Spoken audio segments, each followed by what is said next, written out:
Johnny Glenn, you had a really long career with no breaks, basically. So having been trained for the last 3-4 years I've been in the military, you never got to the show. But when that phone rang, dude, we're going to the show. I remember I first came in the Army, which was crazy. We're going to Afghanistan. That country is designed to fight in. And I remember I had a team warner. He kept telling us, careful what you wish for. And in the valley of Afghanistan, where we were, that's the Wild Wild West.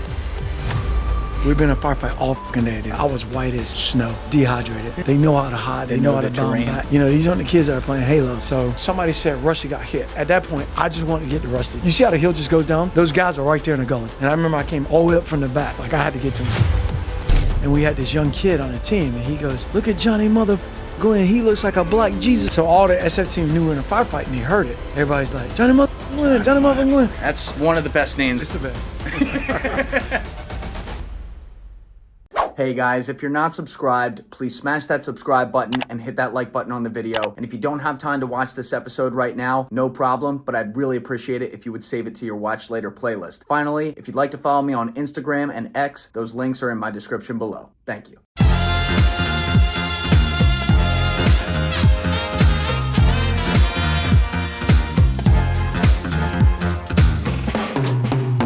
Johnny Glenn, that's one of the best names we've ever had come through the studio, if not the best. It's the best.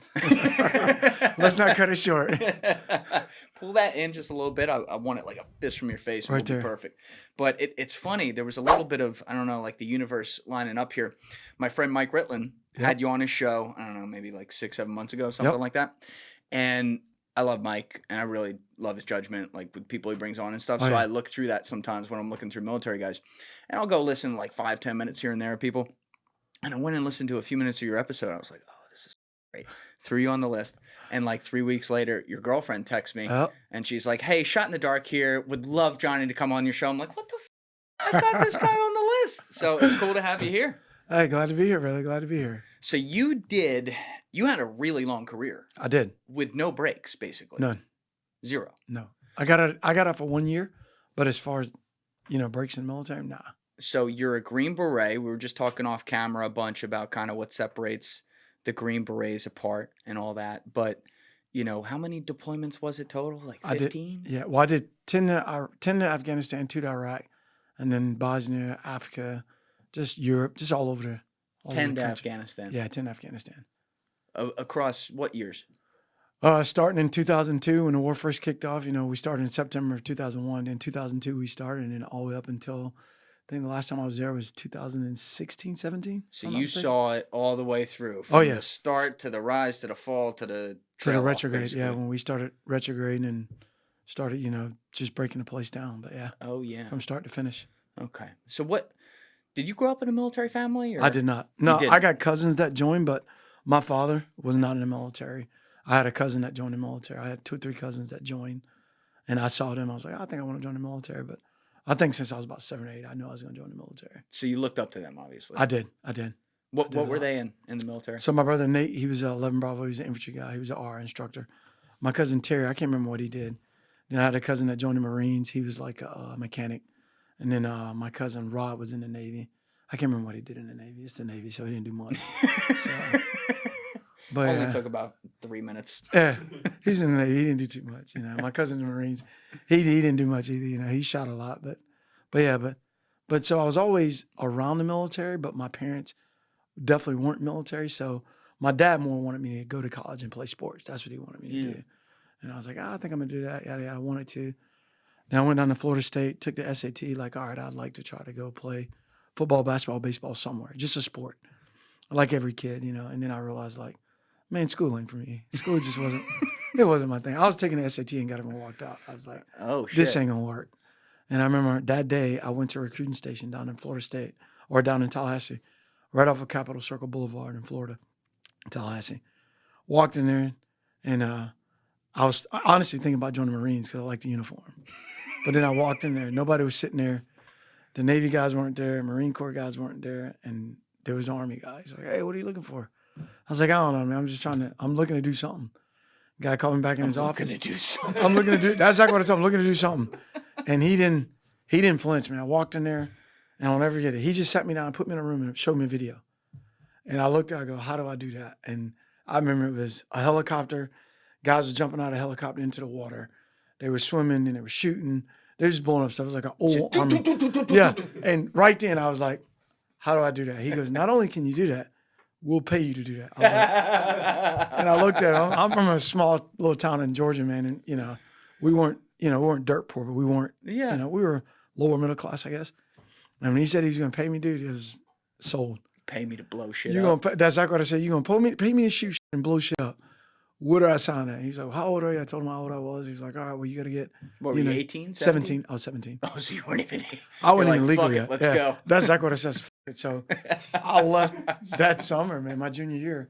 Went to basic training, came back. Oh, did your parents have to sign you? Yeah, in my parents. early and everything? Yeah. My dad was pissed, man. He was pissed. Yeah, he was pissed. He's like, what are you doing? You're throwing your life away. I think you should go to college first. And he was just trying to, as any father, like, hey, you need to do this first. I was like, no, this is what I want to do. And then he told me one day, he's like, all right, well, if you don't want to go to college, he said, and his exact words were, I can f up my own money. I don't need you to do it. And I was like, all right, cool. So after that, man, went to base training, came back, and then I finished up my senior year in high school, graduated on the 4th, left on the 5th. Oh, that's crazy. So you went the summer after your junior year, and then you come back to high school to finish. It was called a split operation program back then. I don't know if they still do it now, but it's called split op. So you go your junior year to base training that summer. And then after you graduate base training, you go back, you complete your senior year in high school, which was cool because now I'm back at high school. Like, damn, like I missed football camp, missed everything. But I was like, I was off at base training. So, it was pretty cool. And then I graduated and then I left right after that.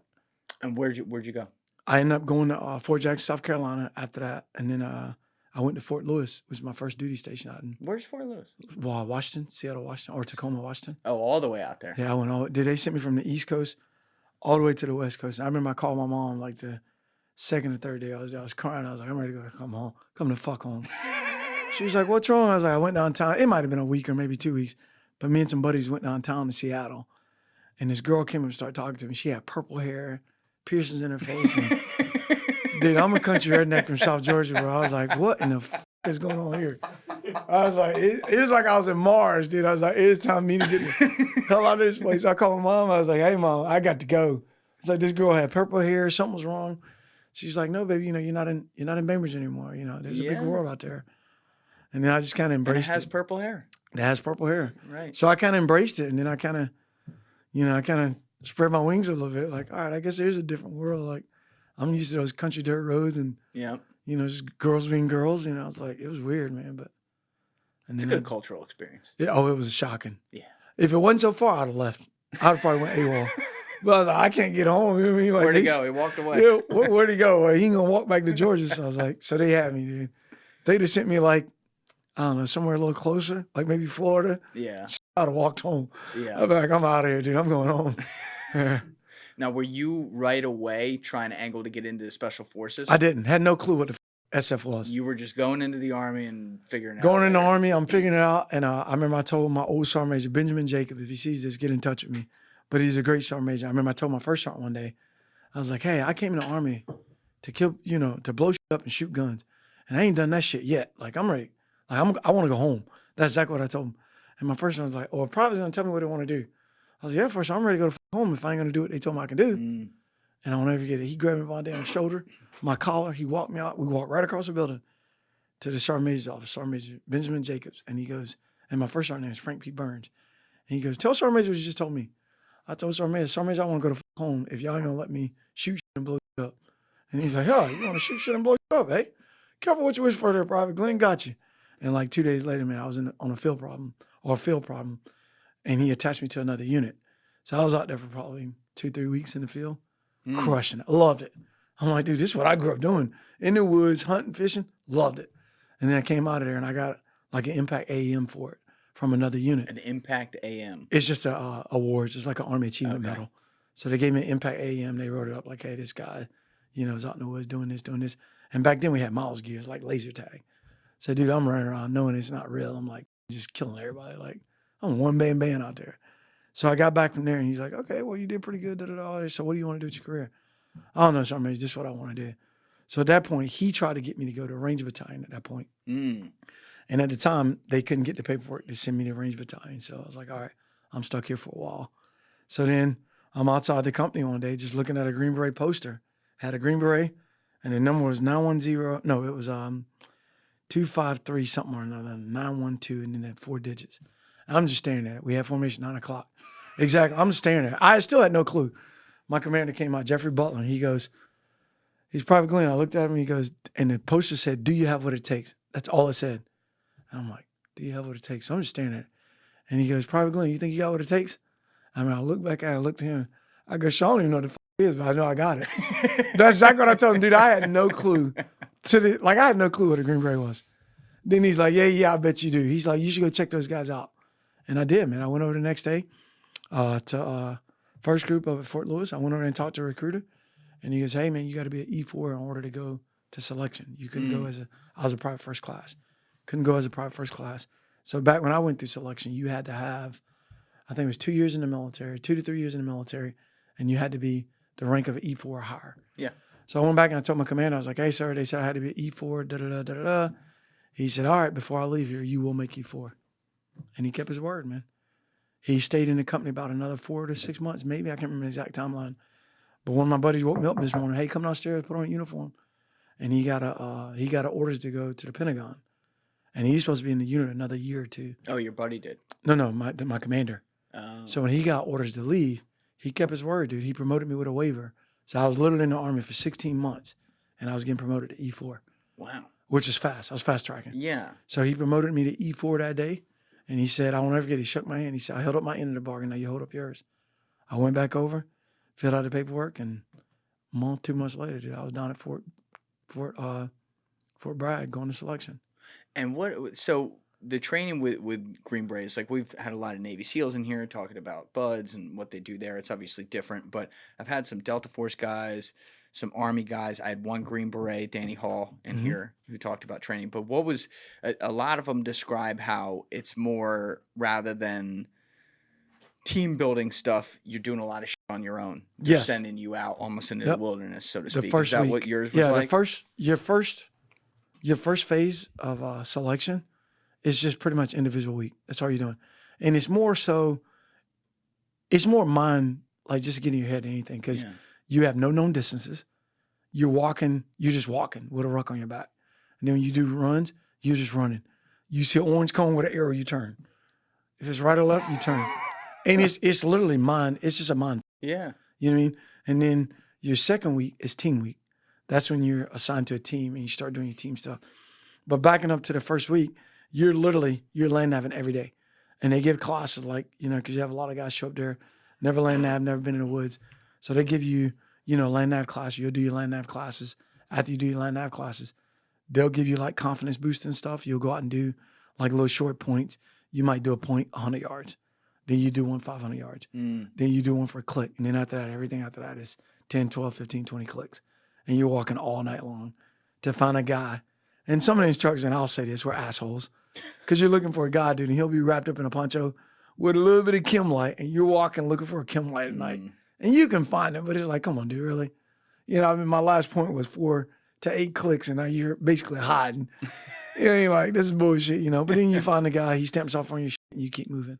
So then you go into team week, man. And then once you get into team week, that's where it's to see if you're a team player, how you play well with others, and how you get along on a team. And are they talking about right away what separates Green Berets? Meaning, like, you have all these different tier 1 units across the military and all that, but they all do different things. So are they kind of beating home like what the culture of a Green Beret is versus others? No, they don't beat it home. You take a lot of psychological evaluations before you go there. I mean, a ton. So they already know the type of person you are. They know you're type A. They know you're aggressive for the most part, most guys. And they know, like, you'll put others before yourself. Like, they just off the test, which is crazy because you can lock 10 berets in a room and you can get almost 10 alike answers. Guarantee it. Guarantee it. Because they know what they're looking for. They're looking for that person that, if I put you in a room and you got to go DA mission, you can go do it. If I tell you got to go hand out MREs, you can go do it. If I tell you got to read a guy's body language, get close to that guy. Use that guy as, whatever to get A, B, and C, you can do that as well. So we used to always say, jack of all trades, master of none. But if you take a Ranger Battalion kid, all he wants to do is, run through a building. Whereas we're going to sit back and be like, Why run through that front door when I can call an airstrike, or we can tunnel into it, or Interesting. we can do this, or we can do that. So we're going to strategically beat you instead of, like, hey, I'm just going to go in there guns blazing. Yeah. How about let's strategically beat the guys, or they're hostages in there? So they're looking for people with a higher degree of emotional intelligence. That's in a it. lot of ways. Yeah, exactly. Yeah. Yeah. So- And you can control it.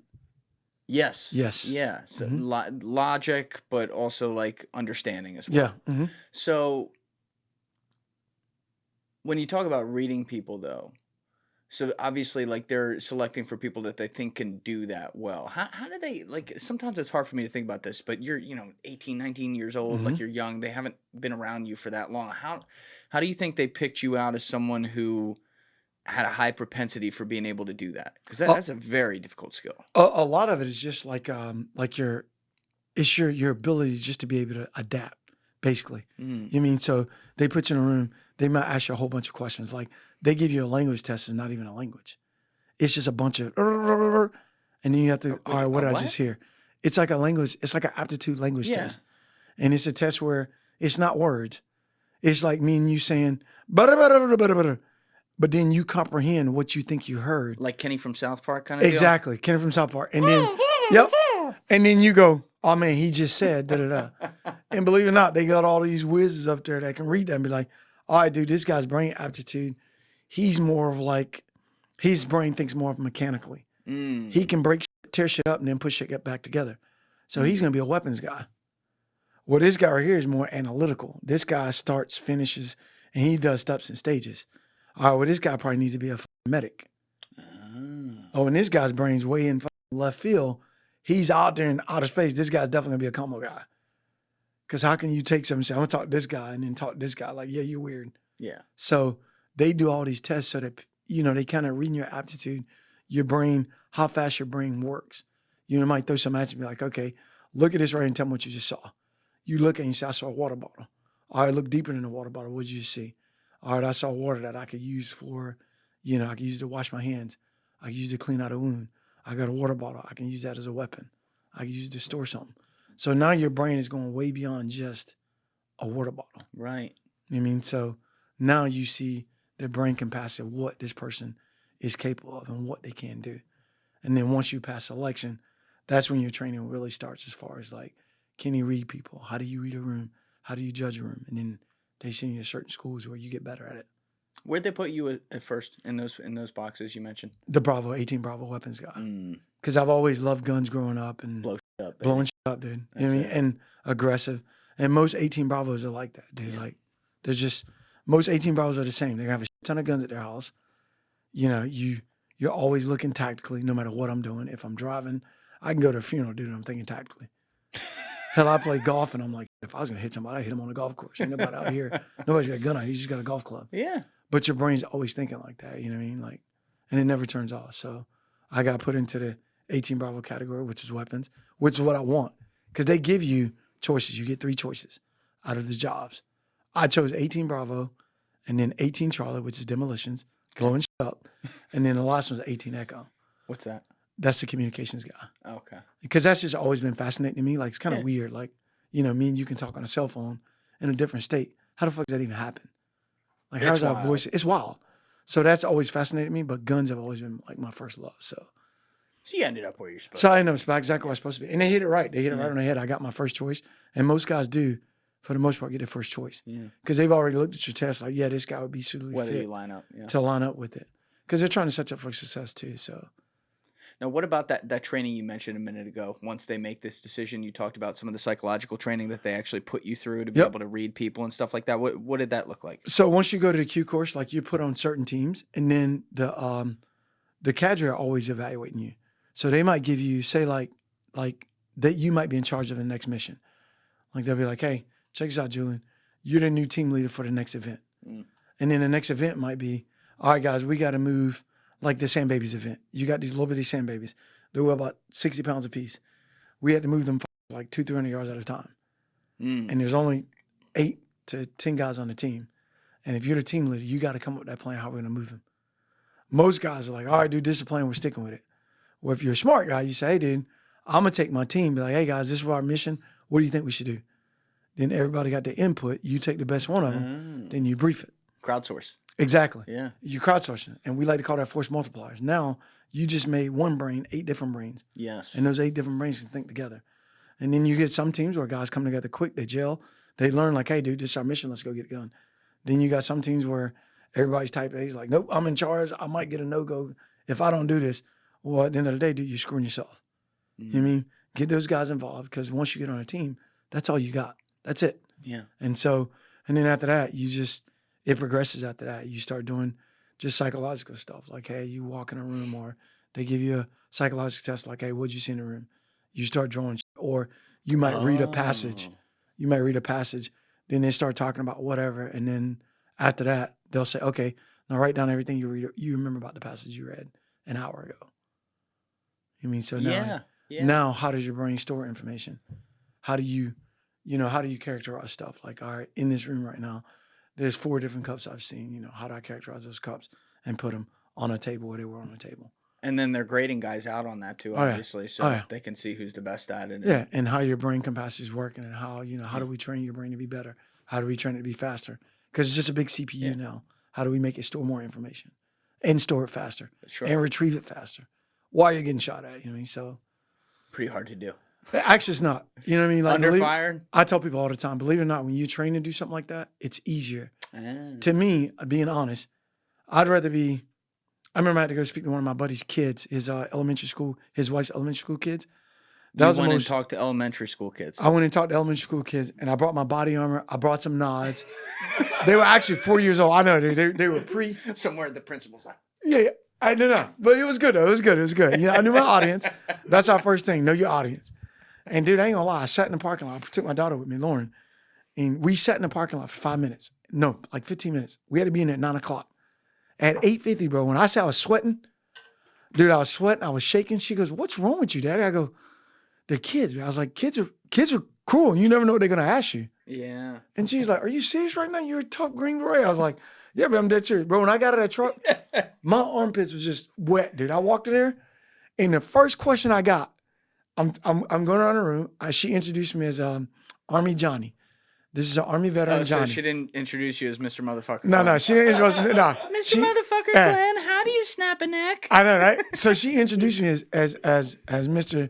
I think it was Veteran Johnny or Army Johnny. I think it was Army Johnny. Army Johnny. And I was like, "Well, hey, I'm Army Johnny." I was like, "All right, let me give you guys a background." And first kid put his hand up. It was little Johnny, dude. I know it. I was like, that would have been fucking me. I pointed at him. I go, "Yeah, what's your question?" He goes, "Have you ever driven a tank?" I go, "Actually, I have." And then, dude, so I look at first thing I do is look at my daughter, right? And I look back at the car. I go, "Yeah, da-da-da." And then this little girl raised her hand. And I point at her, I go, "What's your question?" As soon as she raised her hand, dude, I look at a little blonde-haired girl, cute as she want to be. She just starts crying, bro. Crying? Just started crying. I was like, oh, shit. In my head, I'm like, that girl never seen a black man before. I'm like, holy shit. And you know what I mean? Like, I'm clowning, but that's what I'm thinking. I'm like, oh, shit. Like, she literally raised her hand, dude. She's raising her hand. And I looked at her, I go, "What's your question, sweetie?" And she goes, and she starts crying, dude. I swear to God, I was like, what the hell? And then the teacher, of course, Miss Christie, she goes, "Okay, no more questions. Let him introduce himself." And I look at my daughter, dude, and I was like, you got to be shitting me, man. Because right then I was lost there. I was like, what do you do after that? And then you get scared in front of elementary school kids. I did, dude. Whatever they bullets flying, you're good. Yeah, dude, because now you're in an environment where you know. Yeah. You mean that's the environment that I know. That's the environment that I feel comfortable in. The environment with the kids was like, holy fuck, dude, like totally out of my element. I didn't want to curse. I didn't want to swear. You mean, how am I going to present myself? You know what I mean? I don't want to upset the kids. And then, of course, Miss Abigail starts crying. So now I'm like, shit. I mean, now I'm about to get an EO complaint. And I just got there. So I was like, you got to be shitting me, dude. But yeah, so, anytime you're doing things that just like, if you did something growing up, your background, like you say, you grew up playing golf. Someone put a golf club in your hand, you hit the golf ball, you know what you're doing.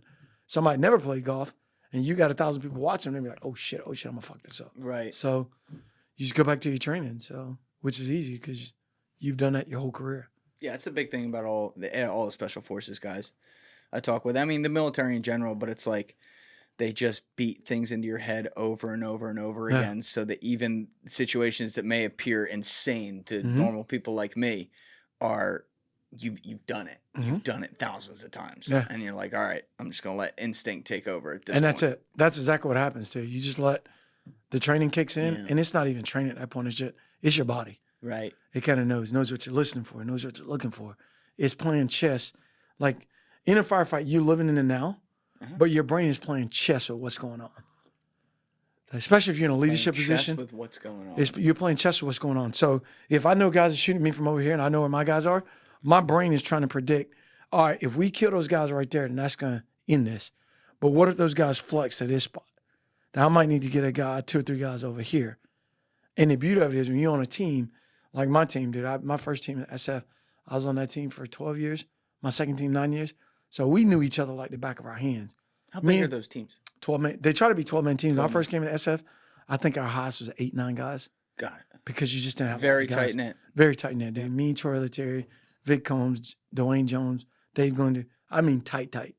So these guys are already thinking, like we're already thinking, like our minds are already thinking, like, all right, dude, we need to get to this spot, kill these guys, or we know they're moving this spot because that's what we would do. You know what I mean? So you're already moving to it. So you're already thinking like the guy to your left and right. So you don't have to say much. You just kind of, we always say, let the guns do the talking. I like that. Let the guns do the talking. talking. Let the guns do the talking. Yeah. Yeah. Okay. And as a matter of fact, I might have pull up something on the internet. It's called A10 Saves My Life.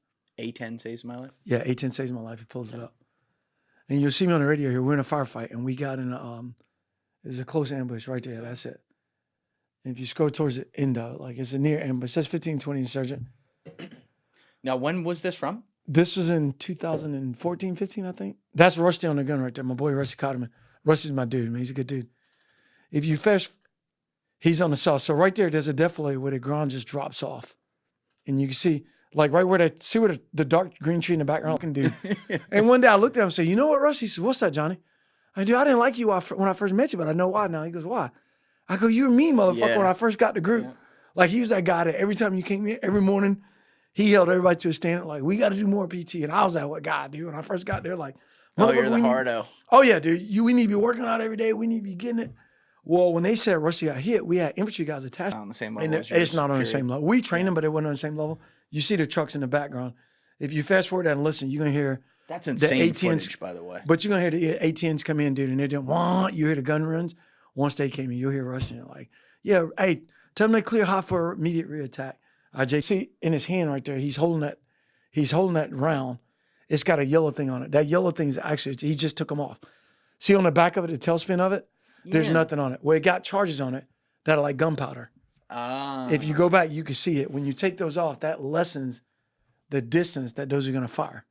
So right now he's taking that powder charge off where it's still going to ignite, but it's just going to only fire so far. He should have been taking them off right then, putting them in the can. Carrying that thing around like a fucking football. Yeah, you can throw them, like back in Vietnam, believe it or not, they used to take those things and hit it on the ground, and they would throw them. And I think, don't quote me, he just took it off. Don't quote me, but I think it's 13 evolutions when it turns, it arms itself. It arms itself. Yeah, see the yellow thing in his right hand in the back there? You can barely see it. So you throw it like a spiral. You throw it like a spiral. 13. And I think it's 13, it arms itself. And anytime, I guess, the Viet Cong would get in the wire or get close to the wire, they would just hit them on rocks and throw them, arm them. And then it was like, whoa. It was just, at that point, it's like throwing grenades. That's crazy. Yeah. So that's the charges. Insane footage right here, by the way. Yeah, it's a head cams, man. We had to stop wearing them, though. You know what I mean? Because why'd you have to stop wearing them? Because people get stupid, man. People are like, oh, my God, innocent women and children are getting killed, or, what are you doing? And no offense, but, and this is what I tell people. It is so easy to sideline quarterback. Yes. Like, I could say in sideline quarterback what we could have done a lot better. We did good there. What we could have done a lot better, what we could have done a lot worse. But what I hate is when I get a sideline quarterback that plays, like, dude, you play video games. You play Halo, bro. Yeah, and they do it in slow-mo. You do it in slow motion. Yeah. Just like we brought some guys out when I first got in the military. I was working for a company called Oak Grove. We brought out some CNN reporters. And I was in charge of the range. Some CNN reporters? CNN reporters. Sorry to hear that. I know. We brought out some, I think they were from CNN, if I'm not mistaken. I think they're from CNN. Don't quote me, but I think it was CNN. I'm pretty sure. But what I did was I put them in full battle gear, gave them blue barrels, and we took blue tip. I got in the center of the room. They would come in the room, do not light their asses up. Tick, tick, tick. Just light them up. And then I'll ask them, I say, how long did you have to make that decision? And then I put targets in there. We call them shoot, no shoot targets. And I think every reporter shot a no shoot target every time, whether it was a kid or a child. And I go, granted, you haven't been trained, and we're having them doing it in slow motion. They're not running through the room like we do. You should have milked this. You fucking child killer. Yeah, I know, dude. I did. I said that at one point. I go, hey, you want to film this right here and release this? And the guy started laughing. He's pretty cool. He took it well. But I told him, I was like, but when y'all sideline quarterback stuff, you want to tell us what we should be seeing. And we're not even shooting real rounds back at you. That's right. Your buddy didn't just get hit in the floor, and you're still trying to fight that next room. Like, you're doing it with paintball rounds, and you know you're going home tonight. What's the worst? We break skin because it hits your hand? That's about it. Yeah. And I was like, so next time you write a report or something, you reporting on something like this, just think about that operator's, mentality. Just like policemen, I think they got the worst job in the world, dude. Yeah, they're also, and by the way, they're not as nearly as trained. Not at all. It's sad. Forget even Green Berets, but like some of the most basic training, they put them in the worst position. You see some of these videos, like some are bad, and you're like, okay, I don't know about that guy. And then you'll see other ones, and you'll be like, yo, no offense, that's a donut patrolman. Yeah. Like he couldn't even get his gun out. Yeah. It looks like, oh my God, what's that movie where he's like, freeze? Yeah. Like the Bernie Fife old movies, freeze. Yeah. And you're like, exactly. Oh, this was over before it started. Before it started, yeah. Yeah, but so they made you guys, you used to wear the head cams, and now they don't let you do that anymore? No, some guys are still wearing them, but our team, we stopped wearing them. Now, was that your call? Or? Yeah, it was the leadership call. And then if we did wear them, we come back, like what we wore it for, believe it or not, it was more for us. What are the TTPs that they're doing? Like that pass right there, we drove through that pass all the time. We got hit there all the time. Yeah. So we would go back and look at it and be like, hey, dude, they're hitting us here. So if they hitting us in a certain spot, we would set up what's called a TTP. I'm in a TRP. And that's just a target. We set up a target right there. Where if that's a target already set up, we would already have pre-fire set for that target. What do you mean pre-fire? So if we're going to do a mission, we know we're going through the pass, I would call up like field artillery. I would call up our JTAC will call up the fast movers and be like, hey, dude, this grid right here, this is a TRP we're setting up because we get hit from there all the time. So now when the fast movers come in, they already know where they're going to shoot at. Yep. If it's coming from that direction. So when you get in a firefight, for the most part, it's all about time and direction. It's all about time. You mean how much time you got? How fast can you eliminate the enemy and move to the next target? Period. How many firefights do you think you were in ballpark in your career? You had so many fucking deployments. Fuck, dude. I'd say a few hundred at least. Right? Yeah. It's got to be that. A few hundred easily, if not more. I'd definitely say a few hundred. But now, did you, I mean, obviously your training, we talked about that, like they really prepare you for it so your instinct kicks in. But still, when it's happening afterwards, like you're like, whoa, my adrenaline was nuts. Did it ever get to a point where you're like, just another day at the office where it really set in that way? Yeah, it is. Yeah. Wow. Yeah. Those are the days, though, when you're scared. Like, not scared. Those are the days I used to always tell my guys, put your underwear on and get your shit together. That's what you always say. Put your underwear on and get your shit together. Because when you start, because I've done that before and I don't want to be a hypocrite, but when you start looking at like just another day at the office, that's when you slip. Yeah. That's when you don't see something that you should have seen, or you don't pick up something like a pink rock that's a ID initiation point or an ambush initiation point. You miss that blue painted, pile of rocks on the side of the road because you're like, another day at the office, I'm just fucking relaxing, My buddy Jim Diorio has been on the podcast a bunch. He was a special forces guy, later FBI. He was West Point before all that, but he talks about like the gift of fear. Yeah. And he's been doing this all his life, very similar to you. And it's like when the hairs aren't standing up on the back of your neck. Oh yeah, that's not good. Wrong. That's not good. Yeah. Anytime we go through the Rabat Pass right there where that firefight was shot at, every time we hit the Rabat Pass, dude, all my guys would be like, you could see it. You look back in the truck and guys are up, eyes are scanning. Ready. Like, dude, like, hey, it's time to get it. Yeah. Just like in the Maroof Valley in Afghanistan, you knew, like, hey, dude, you go in the Maroof, you get in that firefight. That's the Wild Wild West. Like, anytime Why guys was it so crazy in that part? Because guys knew how to fight there. You know what I mean? The Afghans, all the dumb ones, I always say we kill early. The dumb ones you kill early. We killed the dumb ones, I would say, from 2001 to about 2008, 2009. You done wiped out all the young fighters just going out there shooting, spraying, and praying. After 2006, 7, 8-ish, now you're fighting the guys that fought, the Mujahideen. Yeah. The guys have been fighting their whole lives. They know how to hide. They know how to bounce back. They know the terrain. These aren't the kids that are playing Halo. Like, I'm trying to get my body count up. No. Yep. So that's when those guys are like, all right, dude, we hit them on our terms.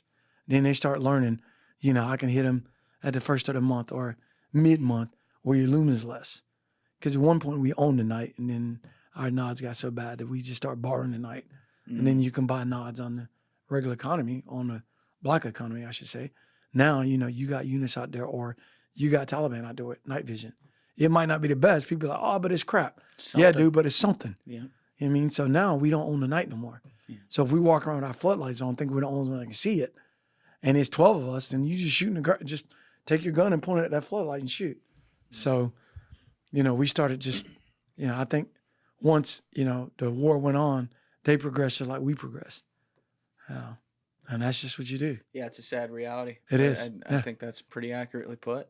It's crazy, like, looking at your career. I don't know if you can look at it this way because, like, you're in it. You're so focused on the here and now at every point of it. But looking back now, you lived through the complete trials of modern history here. Oh, yeah. You get in, what, like 3 years before 9/11? Yep. Right? So you're in there, you do mission. We're going to talk about that in a minute. You do missions in Europe, in the Balkans, which is like a forgotten fucking part of history, which is crazy to me. And then 9/11 happens and you're in Afghanistan, you're in Iraq. And you see it at the beginning where it's like, oh, okay, we're doing well. Then we're like, why the fuck are we going to Iraq? Then Iraq fucking goes south. Then Afghanistan starts falling off and getting crazy again. And then, by the time you leave, it's pretty clear what's going to be happening. Like, do you ever think about the gravity of the history books you actually lived through? I do. And then all the stories too. I mean, just not me, but all the guys and all the stories. Because you've seen it. I remember when I first came in the Army, which was crazy. It was a peacetime Army. I used to tell guys, I remember when I got in SF, dude, I was like, and I'm not talking about my Green Beret brother, but I'm talking about him. I'd see a bunch of fat dudes. I'm like, what the fuck, dude? Like, I didn't come here for this. Because I was a young guy when I got there. Young, very young. Yeah. I was like 20, 21 years old. Most of the guys on the team, like I was saying earlier, you had to be an E4 to go to selection. So most guys join the Army. You were E4. You were at least 23, 24, 25 years old. Well, you got fast-tracked. Yeah, I got fast-tracked, so I joined it early. So when I got to I got to third group, dude, I got to the team, I was the youngest guy on the team for a long time. Just because most of the guys there were in their mid-30s. Early to mid-30s, at least. Maybe late 20s, but early mid-30s.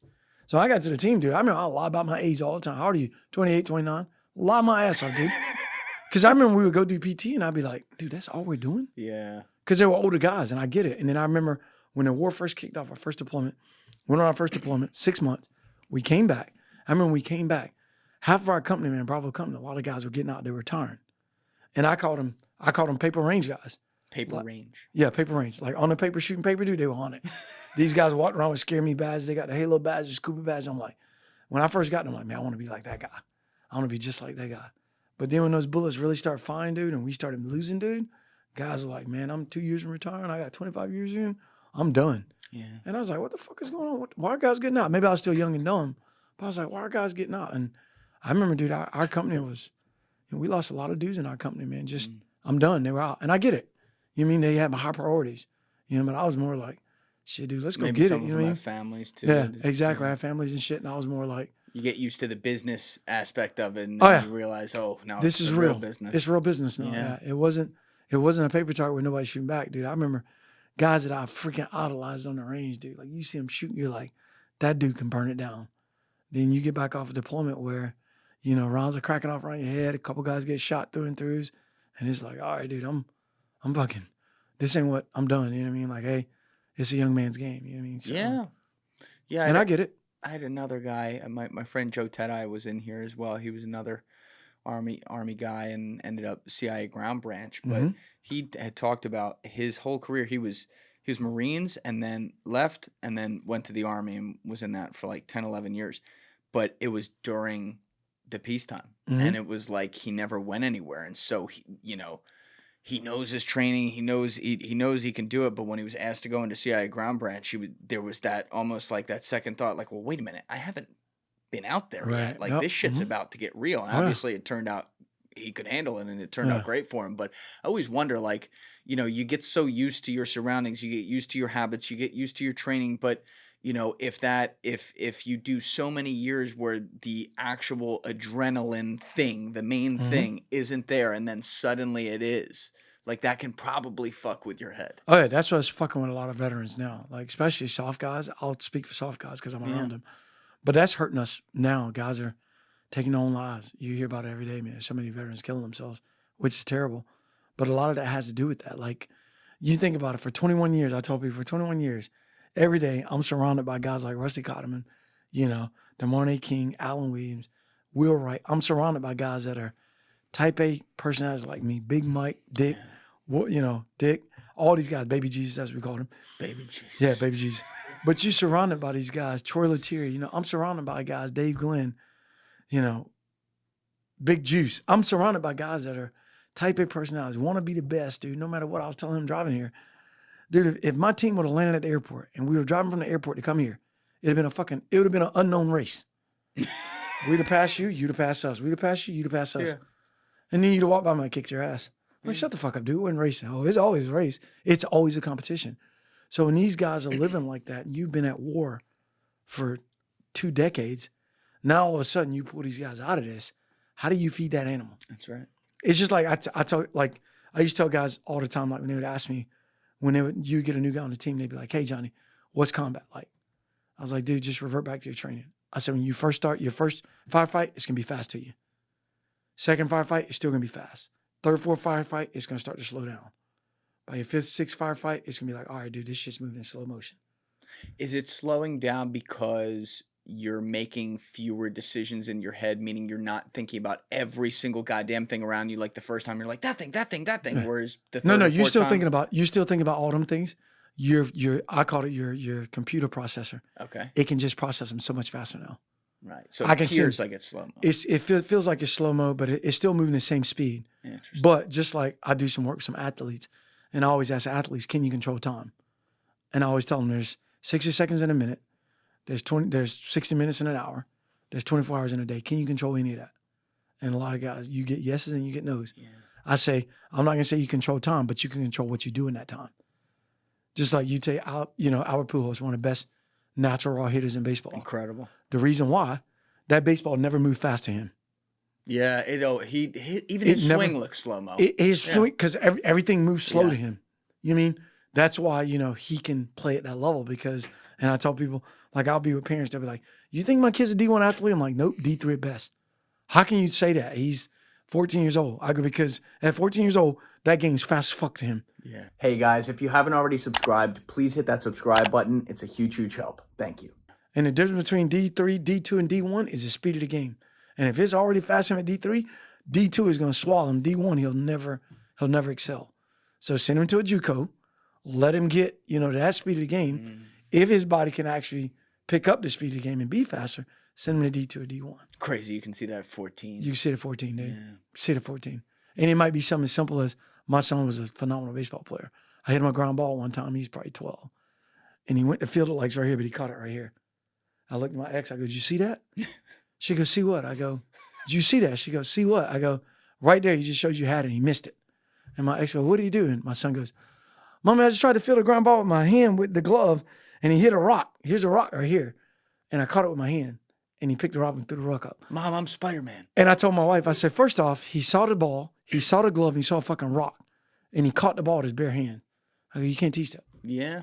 You can't teach that. Fast processing. But he was processing since he was about 8 because I was training him. Dude, he used to go to, we got Thor, which is our gym. He used to go in there and work with our trainers. It's called since Thor? Thor. That's the name, I like that. Gym. Yeah. But he would go there and we got these reaction boards on the wall where you would Yeah, do little buttons. He's been doing that shit since he was like this old. So I'm like, your reaction time should be good. You've been training since you were, right. 6 and or you get 'em 7. young. Yeah. Oh, yeah, dude. And he would go work out with our trainers. I would go to work and he would go to Thor.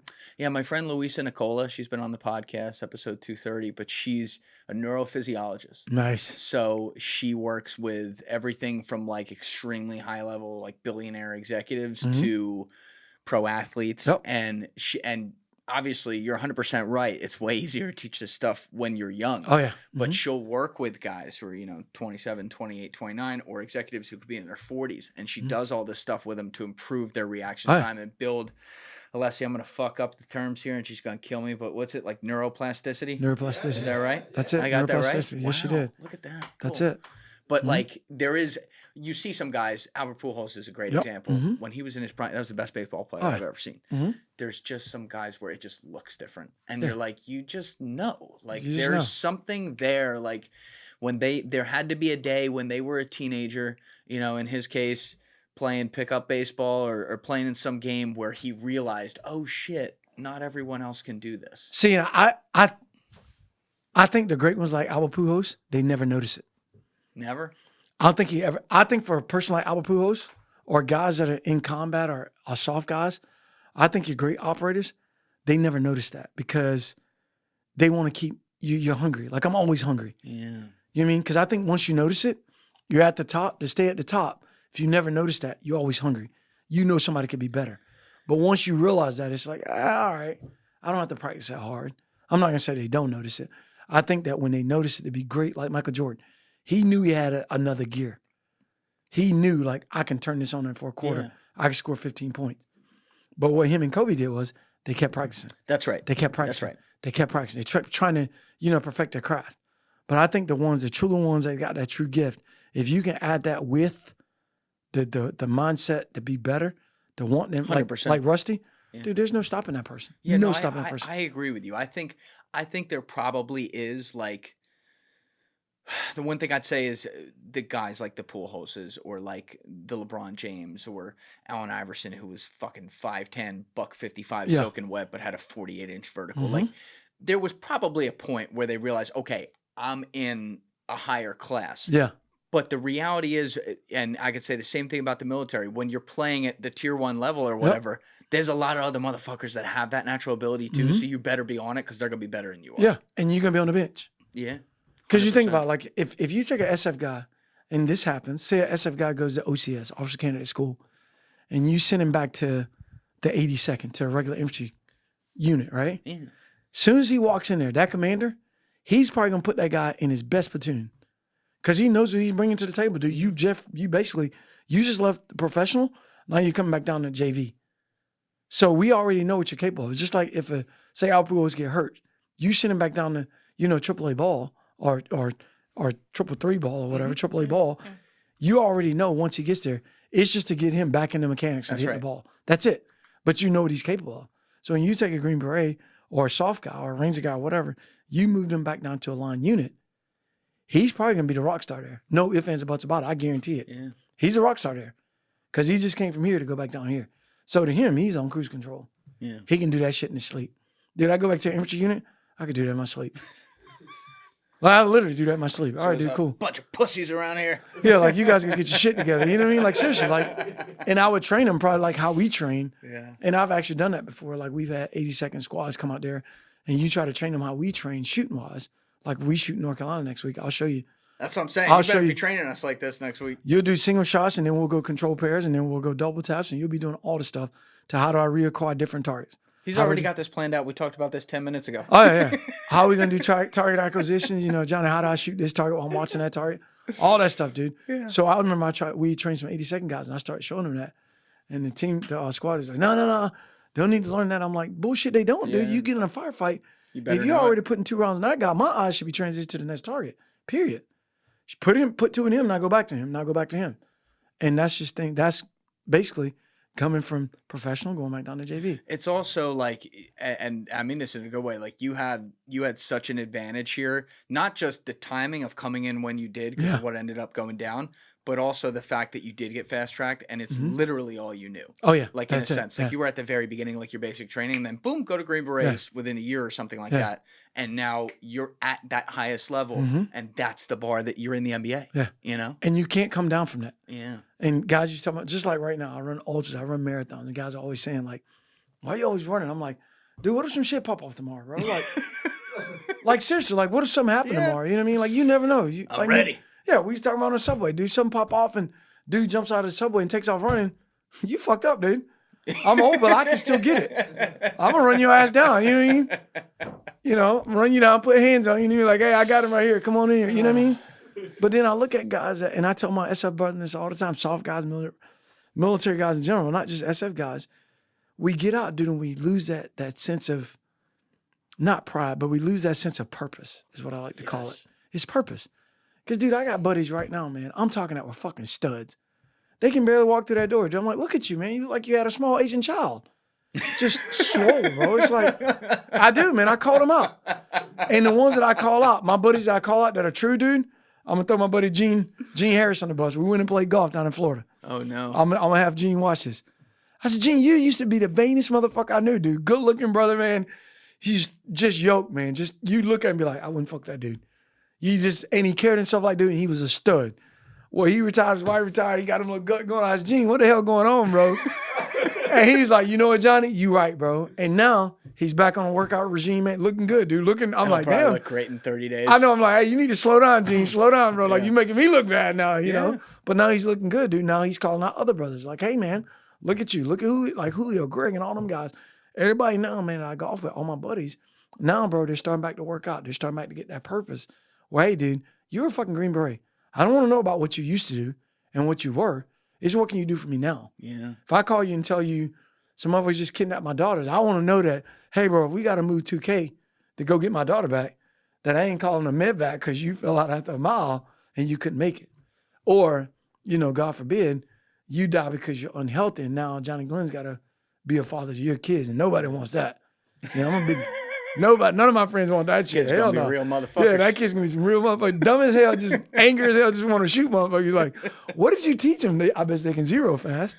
You know, so, but yeah, I tell my buddies about that, man. Just, it's all about, you're part of your environment, man. Yeah. But, you know, it's also like, I think about this with pro athletes too. You know, they spend their entire lives assuming they were good in high school, obviously, and like playing at a high level where everything's like scheduled out for them. They're training all the time. They're on. They're basically working a 60-hour-a-week job from the time they're 15.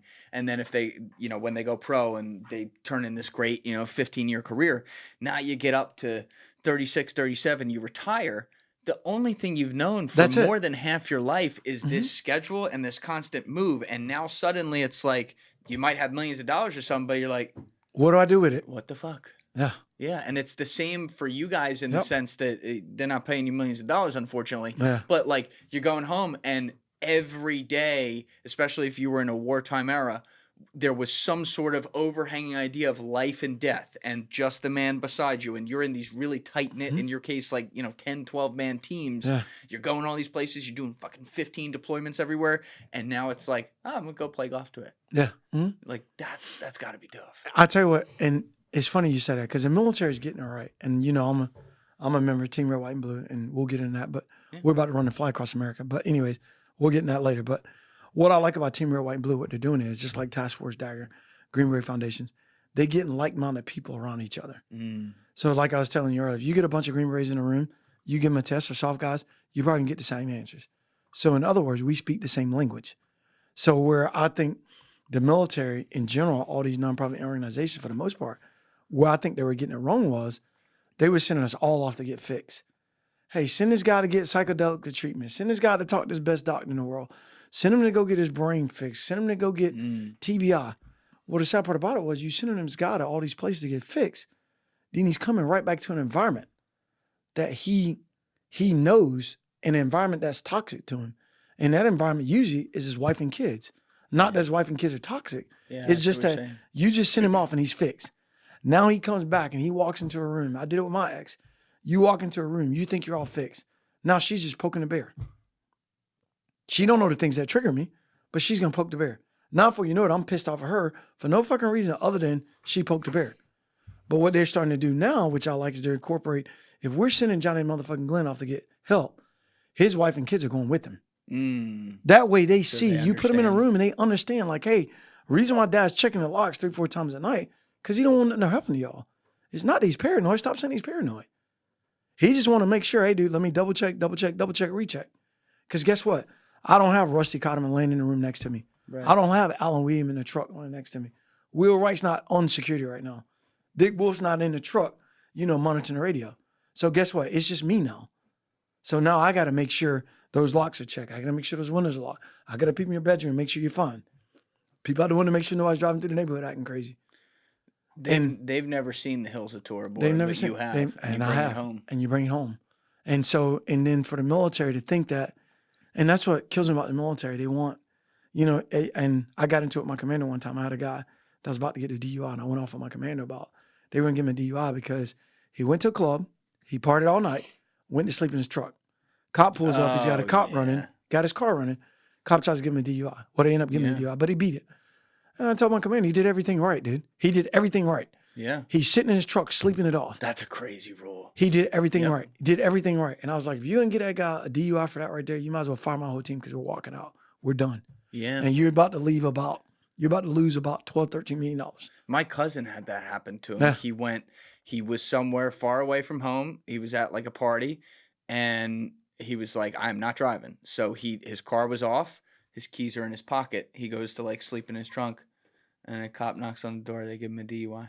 Now for me, I'm like, that's crazy. to me, dude, I got a lot of cop friends and I love law enforcement Yeah. but to me, dude, and this is me talking, and I hope the cop that sees this, if you ever in this situation, that's fucking sad, dude. Yeah. If I was a cop, honestly, I'm not perfect. I would take that guy's keys, tell me you're doing the right thing. I'll be back in 2 hours. Exactly right. I'll come back and check on you, dude. I got to make my rounds anyways. Yes. I'll come back and check on you, but I'm not going to write you a DUI. That's right. For falling asleep with your keys in your pocket. Yeah, I don't want to say this is like a write off to any law ever that's been made, but to me, and this should absolutely apply within how people apply the law.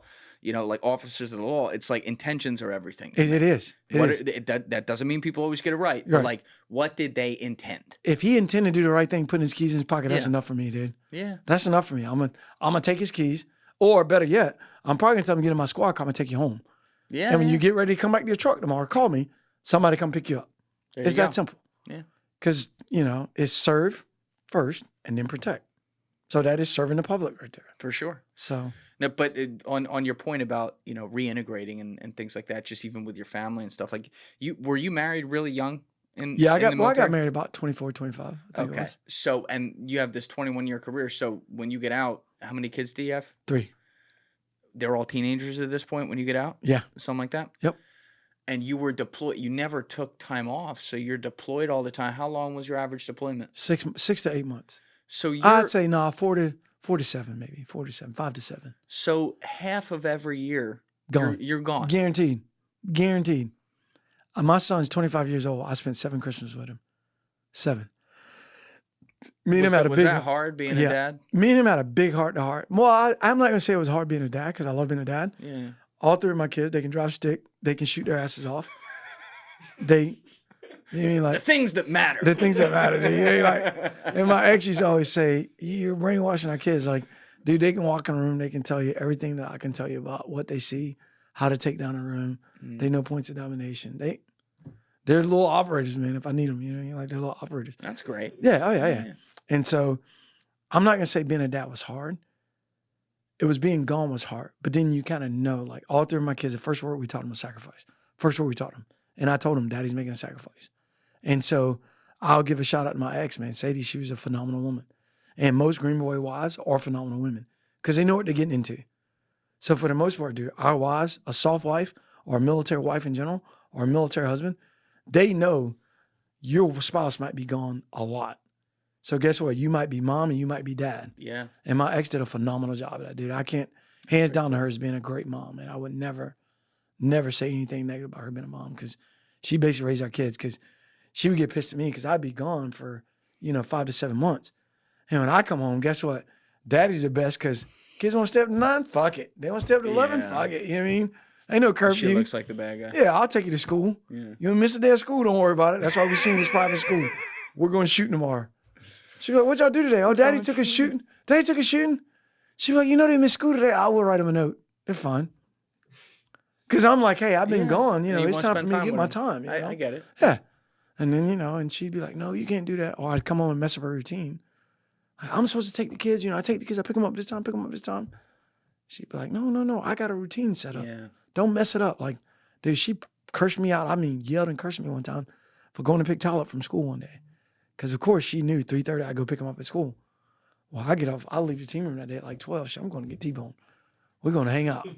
I go pick him up. She go to work. It's my son. Like, this is my kid. She go pick him up, and she's freaking the fuck out. Do you have Tyler? I'm like, yeah, he's right here with me. What's the Yeah, problem? picked him up at 12:30. Yeah, what's the problem? Principal's tied up in the back. Yeah, exactly. She's like, well, you picked him up at 12:30. I was like, the principal actually told me after 12 o'clock, they're considered present. So, dude, I pick my kid up 12:10 all the time, dude. 12:10, 12:15. Oh, my God. Let's go, big guy. You're present. Oh, that's funny. You got 10 absence. We're going to get all 9 of those. Every year, dude. 9 absence, we get them. But you got and if I'm going to stuff you don't want to talk about here, by the No, way, go ahead. just say that. But you guys, you stayed married for your whole career, and you didn't get divorced till after. Pretty much, yeah. It was like when I was transitioning when I got divorced. Was that because it was so difficult to transition from, now suddenly constantly being in each other's lives? I say yes. I say yes to it, and I also say no to it. Okay. I say yes to it in the fact that I went talk to a counselor like we always have to do. I think we have to talk to a counselor every 6 months. And I don't ever forget, I went to go see this counselor. Since I was transitioning, it was a civilian counselor. I remember I walked in, and the first thing he told me was, hey, I heard a lot about you because a lot of soft guys use this guy, and he's good. The first thing that guy told me was, have a seat. He goes, Johnny motherfucking Glenn, right? I was like, yep. He goes, Johnny motherfucking Glenn, you're nothing. I'm looking at the dude like, who the fuck is this guy, dude? Like, nothing. I'm looking around like, from the wall to wall, check this fucking dude. What do you mean I'm nothing? And he goes, look here, your name, that Johnny motherfucking Glenn, he goes, dude, that's nothing more than a reputation. He goes, you're a father, you're a son, you're a brother, you're a loved one, you're an uncle. And dude, he went saying this shit to me. I'm looking at him, I'm like, okay. He said, so now what I want you to do is put Johnny motherfucking Glenn in a little box right now. Because what you got to do is be a husband. You got to be a father. You got to be all these things that you haven't been over the years. And dude, when he told me that, man, it hit me like a fucking brick. It hit me like somebody punched me flat in the fucking face. And I was like, holy fuck, doc. Like, how do I be those things? I haven't been those things, you know what I mean? I feel like I was a great dad, but was I truly there? Fuck no. I was going all the time. So how do I, it's like you just said earlier, you've been doing this since you were 15 years old, professional athlete. You got millions of dollars.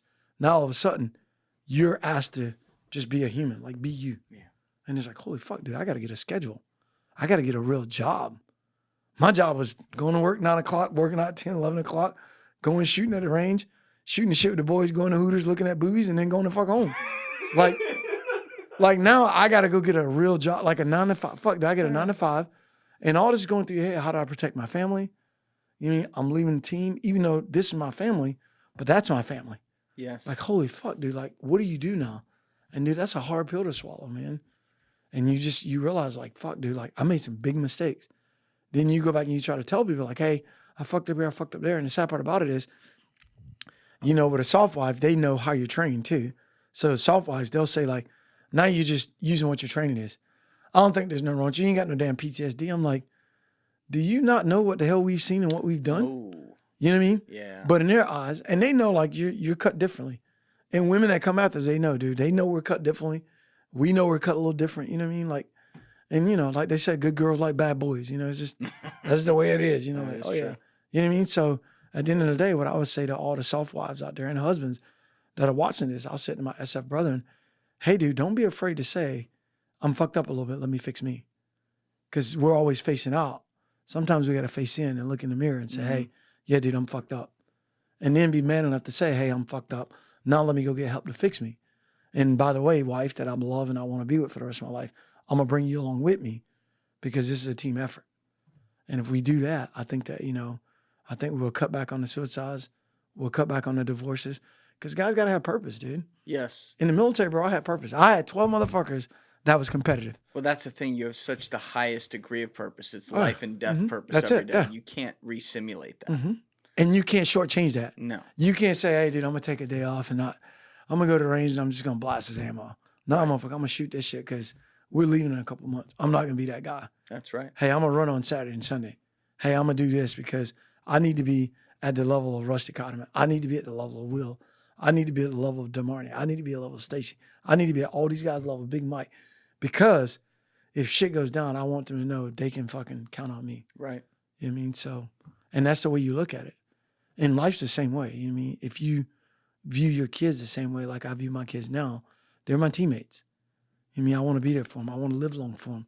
I want to make sure when they come to me for a problem, I got a good, sound judgment answer, not like, oh, fuck it, blow it up.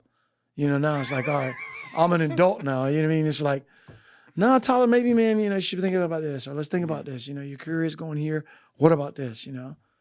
I'm thinking for them, like, all right, now I need to think. But it took you time to get to that point. You had to get to that point, yeah, because dude, we're just a bunch of, I hate to say it, soft guys and military guys, we're just a bunch of immature kids, man. We're just a bunch, you think about it, dude, we got a bunch of guns around us. We're shooting all the time. We're in shape. And dude, you just want to fucking party. You just want to tear shit up. Like, that's what you want to do. So now all of a sudden you got to come back, you got to cut fucking grass, wash the car, go get state inspections on the car, really? Yeah. It's like, fuck, dude, this is work. And boring. Ain't boring. Like, this is boring. I'm going to go sit at DMV for 2 hours. And then the whole time at the DMV, I'm sitting there like, dude, I can make this so much more proficient. Good Lord. Yeah, I've been in this motherfucker for 3 hours. You mean like, holy shit, dude, I just need a renewal. Those guys that, that are down there on that end right there, don't know the fuck they're doing, and you don't have nobody here to speak Spanish, and you've been working this guy for 20 minutes trying to figure this shit out.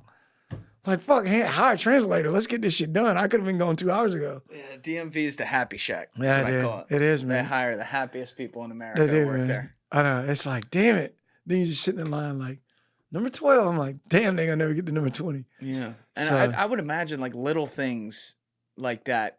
Sets you off. Right. They got to annoy you a lot more. It does. Because you're used to this is how it goes. Oh, yeah. But bullets then if after a not. while, you learn, like now, I've learned how to deal with that. Right. I've learned how to cope. But it with takes that. time. It takes a lot of time. Yeah.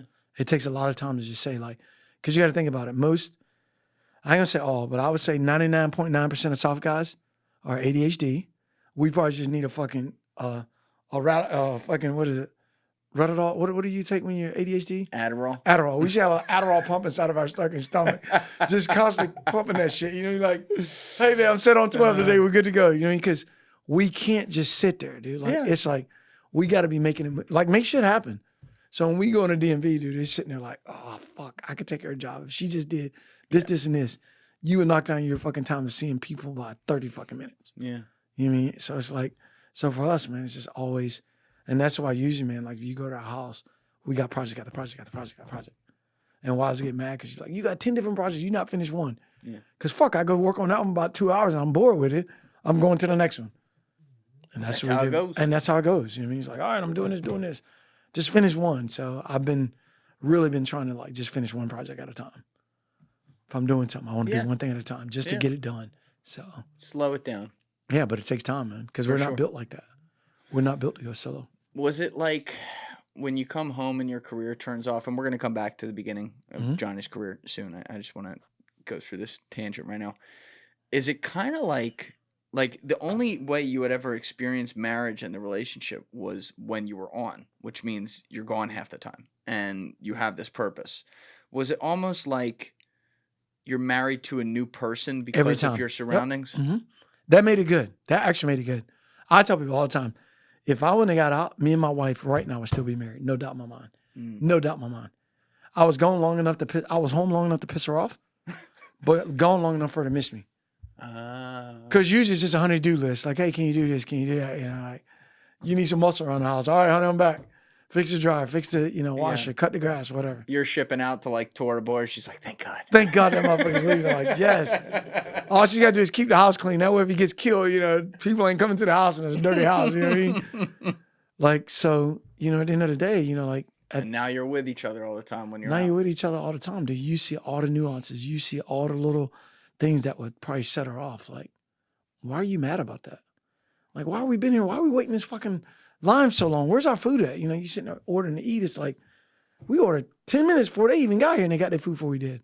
You ever feel like you don't know each other? A lot, yeah. Because there's two different yous. You know what I mean? Like, if you look at all of the tests of soft guys, somewhere in there, dude, I guarantee you're bipolar or close to it, and you're borderline psychopathic. I guarantee you. Whether they want to admit it or not, like all those tests we took, I can tell you right now, you're borderline psychopathic, and you're definitely borderline, you got to be. You're borderline bipolar. Because who in their fucking right mind would say, I'm going to go storm that building and somebody's shooting at me? No fucking body in their right mind. It's fucking stupid, dude. My guys rush to be like, hey, John, I'll beat you there. Now it's a competition. You know what I mean? So that's interesting. But that's just the way you're designed, dude. Yeah. And they're looking for that. Yeah, we've had this conversation before with some of the CIA guys that come on and they've all concurred. Like, you use the word psychopath right there. That makes sense for what you're doing, which is knocking down doors, more brute force shit. With CIA in a similar lane, they're looking for guys who are for case officers. They're looking for guys who are dangerously treading the line of being a sociopath. Oh, yeah. Meaning, hopefully they're not quite one, but they're like right there because they have to be able to, no pun intended, disassociate in some ways and break the rules from humanity to that break guy's the got to be rules. able to break the fucking That's rules right. and know that it's for the greater good. Yeah. You know what I mean? We do it all the time, dude. We call it the gray area. And The you gray get some area. the gray area.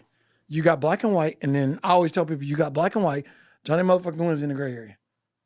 I'll live in that gray area. Because my dad told me, dude, I think I was 12 maybe. My dad said something that always stick with me. He had done something that he basically stole something one time. And I remember I told my dad, I was like, oh, you just stole that. He goes, shut up, boy. He says, let me tell you something.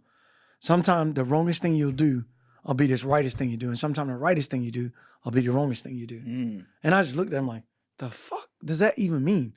As I got older, dude, and I got an SF, I know exactly what the fuck he means now. Because he was stealing something to give to somebody that really fucking needed it. Right. And it was like a Robin Hood thing. At the time, I thought it was wrong because you taught me my whole life, thou shalt not steal. Yeah. But I just watch you take something and give it to somebody else. And then it's like same thing in Afghanistan. You know, you get some warlord that can get you close to the Taliban that you know is making IEDs. I'm putting that guy in my hip pocket. Yeah. I got to. Yeah. Because and the greater good is I'm going to save lives. Right. It's like, even though I know what's the math trade-off here? What's the trade-off here? I'm saving American lives. I'm saving Afghan lives.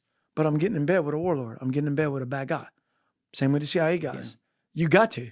You talk about this Monday morning quarterbacking with, you know, some of the body cam and stuff like that. But when it comes to the real world, and the way I'm going to define the real world is shit that's not good like we have it here in America. The shit that you've spent your entire adult life seeing. Do you ever feel like people here from a Monday morning quarterback perspective just don't understand that there's almost no such thing as 100% win or even 100% loss? It's going to have some sort of trade-off. It is. And we just need I hate to say a wake-up call, but our country always needs not always, but we definitely need a wake-up call now. Uh-oh. If you think about it, we need a wake-up call. You know, I tell people all the time, September 11th was a fucking wake-up call for us. Yeah, that's why I say uh-oh. That's one of the only times in history, if you look at it, dude, we came together before, but September 11th during my generation or during my era, we came straight the fuck together. There was no black, there was no white, there was no Hispanic, there was no wall, there was nothing that said, if you were fucking American, you wanted to punch whoever the hell punched us in the mouth, period. Even if you weren't American, you were here, you wanted to punch whoever punched in the mouth. Yeah. And we came together. For once, dude, the news wasn't reporting, oh my God, cop slains teenage black kid, or oh my God, store gets robbed by, you know, meth head in South Alabama. You know, the shit that sparks people. Yep. None of that shit was on the news, dude. Only thing that was on the news was the Twin Towers coming down. And all people wanted to do was sign up. How do I defend? That's right. How do I help? How do I support? You know what's crazy? Like 10 months before that, we had like the most contentious presidential election ever. Big time. And it was like, and it was this time where some people were like, no, I think Gore won. And people are like, no, I think Bush won. Yeah. Out the window. Out the window. Me and you could have been president. People didn't give a fuck. Yeah. All we wanted to do was go get retribution for the people that killed innocent Americans. That's all we wanted to do. And it's hard to make Americans think like that every day. But people got to know that there's some cruel people out there that want to bring harm to America, period. Just because we're America. We're the greatest nation in the world. People, and if you don't think we're the greatest nation in the world, look how many people trying to come here. That's right. And look how many people trying to leave. Yeah. It ain't that many of us leaving. And for the people that want to leave, call me. I'm broke, but I'll get you a ticket. First ticket out this motherfucker. You know what I mean? I'll call a couple buddies. Go to Kabul. Exactly. I'm sending you straight to the Maroof. You don't like it? And you know what I mean? Like, but if people just came to reality, because I think we live in our own little world. Yes. You know, because we do want the American dream. We want the picket fence. We want the house. We want our kids going to college. We want our grandkids. That is the American dream. And I hope everybody lives that. But the reality is that there's people out there that want to hurt you. There's people out there. Even in America, there's people who want to hurt us. You know, there's people out there that want to. I tell people all the time, the easiest job in the world is being a criminal. Dude, I could be a criminal tomorrow and be a multimillionaire. No doubt in my mind. Because I look at how dumb people are. Yeah. People just are dumb, dude. I at the airport now, I'm looking at people like, holy shit, man. People are just fucking dumb. Like, they just don't think, dude. They don't. They just don't think at all. I'm like, come on, man. Just no situational awareness whatsoever. It's crazy with all like the tier 1 guys I've talked to over the past few years now and stuff. The way you guys have changed my basic worldview of how to just walk down the street. And just pay attention. And I never even thought about that. It happened naturally because now I pay attention to shit that I probably don't need to pay attention to. So thanks for filling my head with that. But still, it's like you see all these situations where shit can just pop off and people are blissfully unaware. Oh, yeah. That's like I tell people all the time. And I don't want to sideline quarterbacking. But when I hear about this guy walked into a mall, he walked into a store and shot up a building with an AR. How the fuck did he walk all the way across the parking lot with an AR? with an AR and nobody saw it. Yeah. Like, dude, that shit baffles the shit out of me. Like, how do you do that? And if he's wearing something to hide it, I'd be like, dude, that dude's walking a little weird. Let me pay a little attention here. You know what I mean? But you see it like guys walking malls, dude. It's like, how the hell does that happen? How does that happen? You mean, how does a kid walk into school with an AR? Yeah. A kid with an AR, and people don't notice it. Because one, usually like right here, people on their damn phones 24/7. That's a problem. And then another thing I think with our country too is people just don't like to say shit, dude. Like my biggest problem is, man, if I see it, I call it like I see it, dude. I've always been like that, you know what I mean? My dad used to say, call a spade, call it like it is. Yeah. And I call it exactly how I see it, dude. And you either love me or you hate me. There ain't no in between. It ain't no, I kind of like Johnny so there's no gray area on it. That. Ain't no gray area on that shit. You either love him or you hate him, you know what I mean? My ex at times hate me. If it's a kid's birthday, she might love me. But there ain't no in between. Oh, he's all right. You don't get that shit from, I don't mean, dude, you don't get that from anybody. You either love Johnny Glenn or you hate him. And if you hate him. They know where you stand. Yeah, but if you hate him, say why you don't like him. Like I had a guy on my team, Troy Letier, one time, got in a fight with a guy. Well, he smacked the guy one time. Because the guy goes, yeah, he smacked the shit out of this dude. He goes, I don't like Johnny motherfucking Glenn. I don't like that motherfucker. Troy goes, why don't you like him? He goes, that motherfucker called me fat. And then Troy smacked him. And Troy's like, well, you fat motherfucker. That's why, like, fix yourself. Like, and I didn't even tell the guy he's fat. I was like, damn, dude, you might want to fucking, start working out a little more. You know did it nice. You did I did it. I was politically correct. You know what I mean? Like, I did. My buddy Dwayne Jones, I'll never forget this quick story. My buddy Dwayne Jones, he's watching this. He was out Echo on the team. Come on, guy, right? Dude, we got in an argument. This was like 2011, maybe 8, 7, 9, somewhere in there. We're on our way back to Afghanistan. My team sergeant was single at the time. And my team sergeant had this female in the hangar. We're all hanging out. She's a stripper. At least we called her a stripper. She probably wasn't a stripper, but she dressed like a stripper. I was so confused. But anyways, but he was single. You know what I mean? He was a single guy, And dude, I go to fuck off on my team sergeant. And I did it wrong. I was wrong. But I go off in front of him and the whole company. So I'm like, what? Because I asked one of the kids, where's your dad at? Oh, he's still on the plane. I'm like, why's your dad on the plane? And of course, I go right to team sergeant. Why the fuck didn't you say somebody out there and relieve him? You're single. And in my eyes, you're a single team sergeant, dude. You should be on that fucking plane. This guy's got kids. He should be with his kids. Yeah. I won't call no names. And Dwayne Jones, I go off on the team. So I go to fuck off. And Dwayne Jones, we're standing at the back of the ramp of the plane. They're going to let the ramp up. And he comes back there. He goes, the fuck is wrong with you? I goes, what do you mean? I go, man, he should have had, he should have went out there, pulled a guy out the plane, and I'm going to fuck off. And Dwayne goes, you know what your problem is, Johnny Glenn? I go, what's my problem?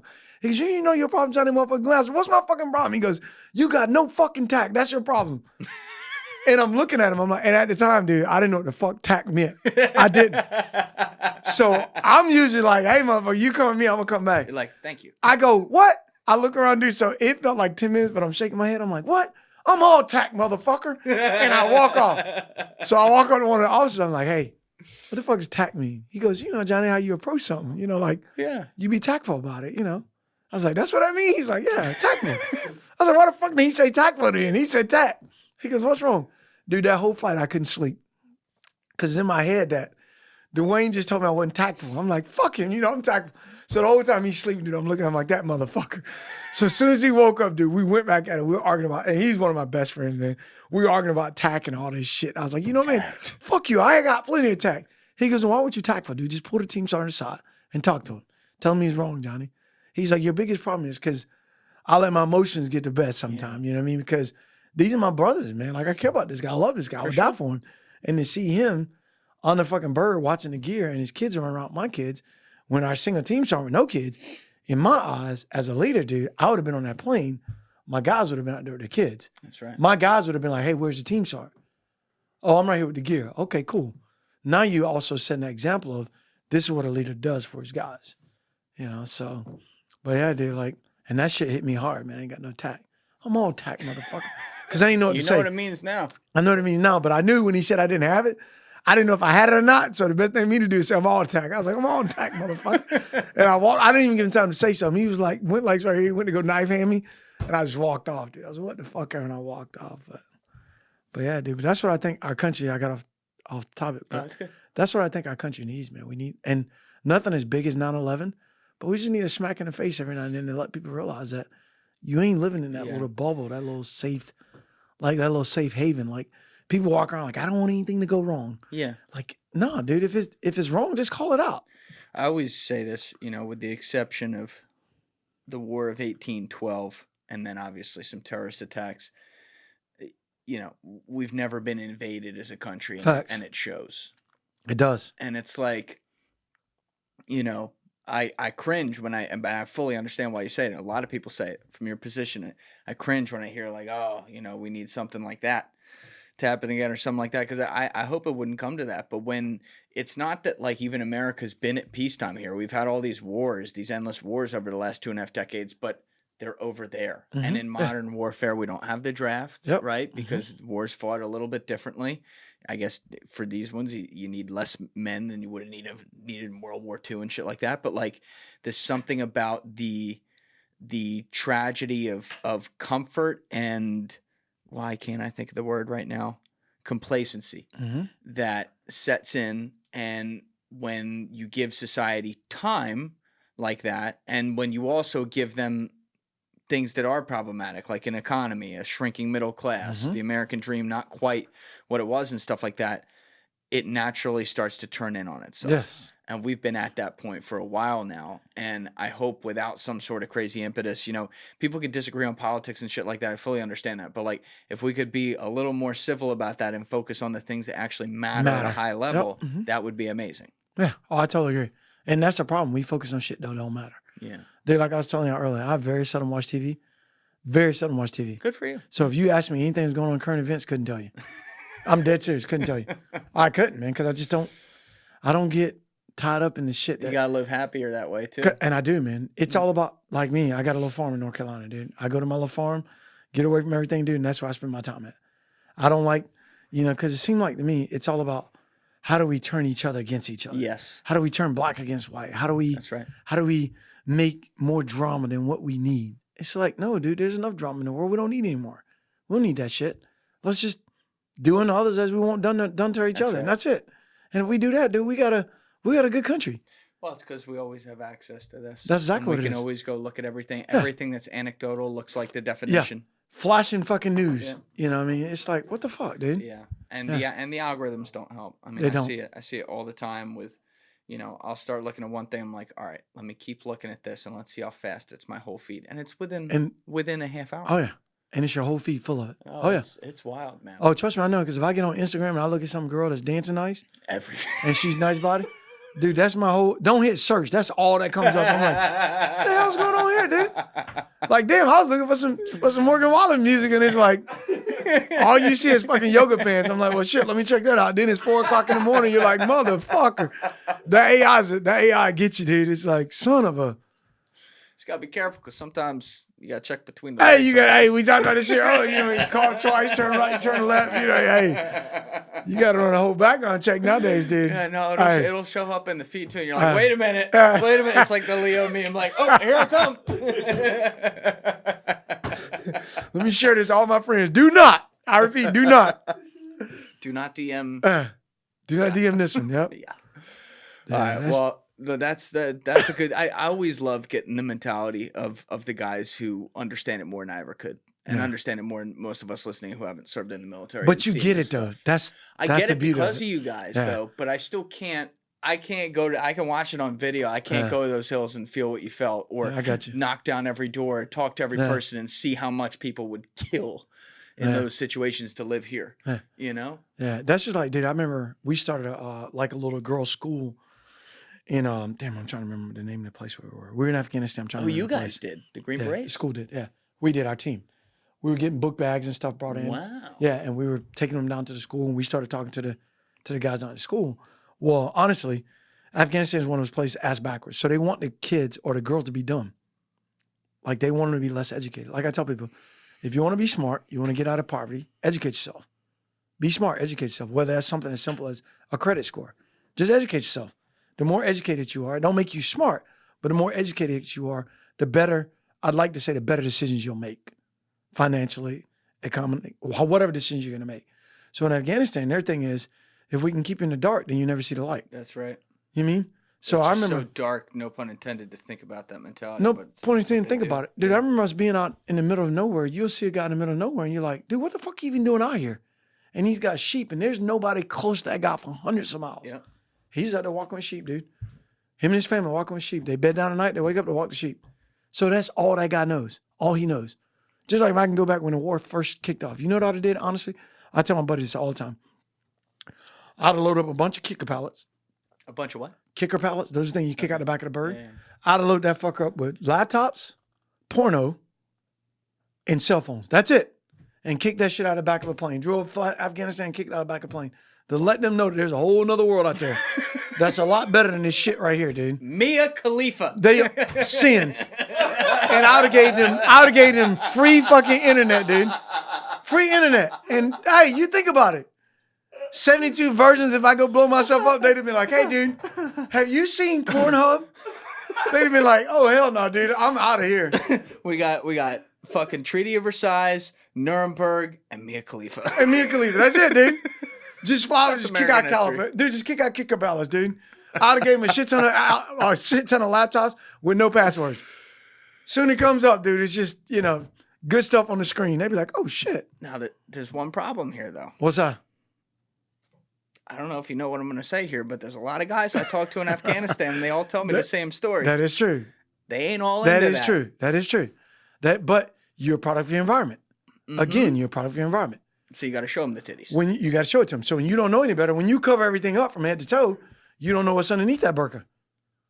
You know what I mean? That's right. Just like, dude, knock on wood, I'll probably get arrested for this, but we was coming back off a mission one time. I won't ever forget it, dude. This was in 2006, I think, 5 or 6.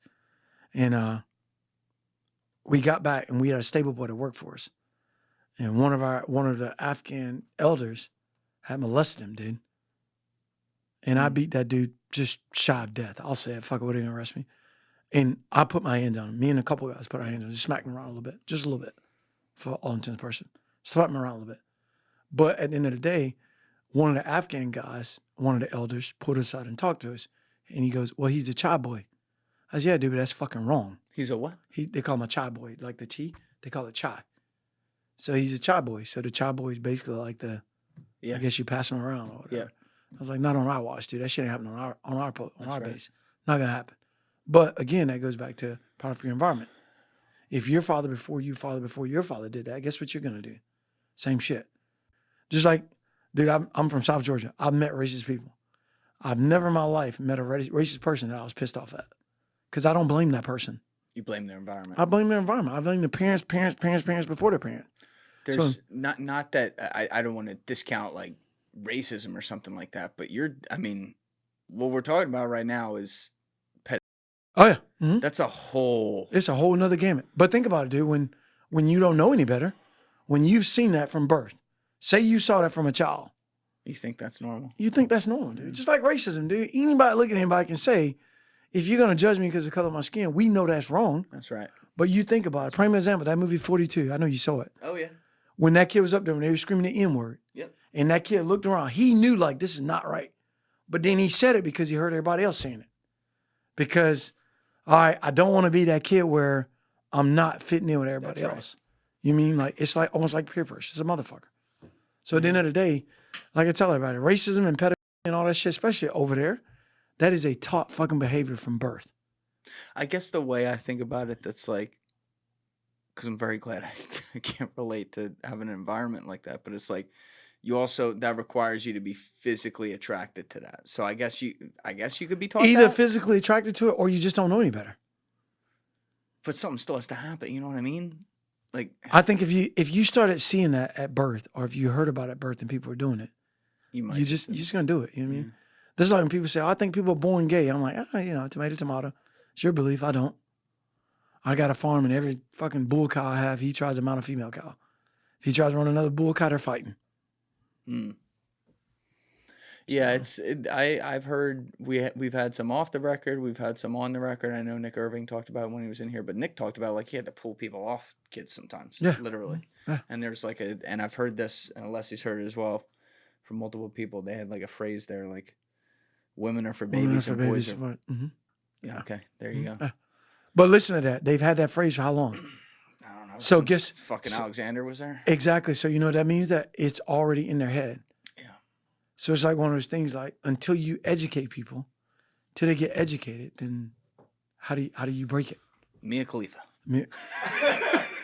Vote Johnny motherfucking Glenn president, dude. We flying on motherfucking. Hey, Dell and fucking, what's another computer? Dell's about to get filthy rich, dude. I've been make every fucking computer you can. Open and free to Pornhub. We're going to fly that shit over. That's right. Push it out. Oh, my God. Because you think about Hearts it, dude. and Like, minds. That's it. Hearts and minds. That's what we do.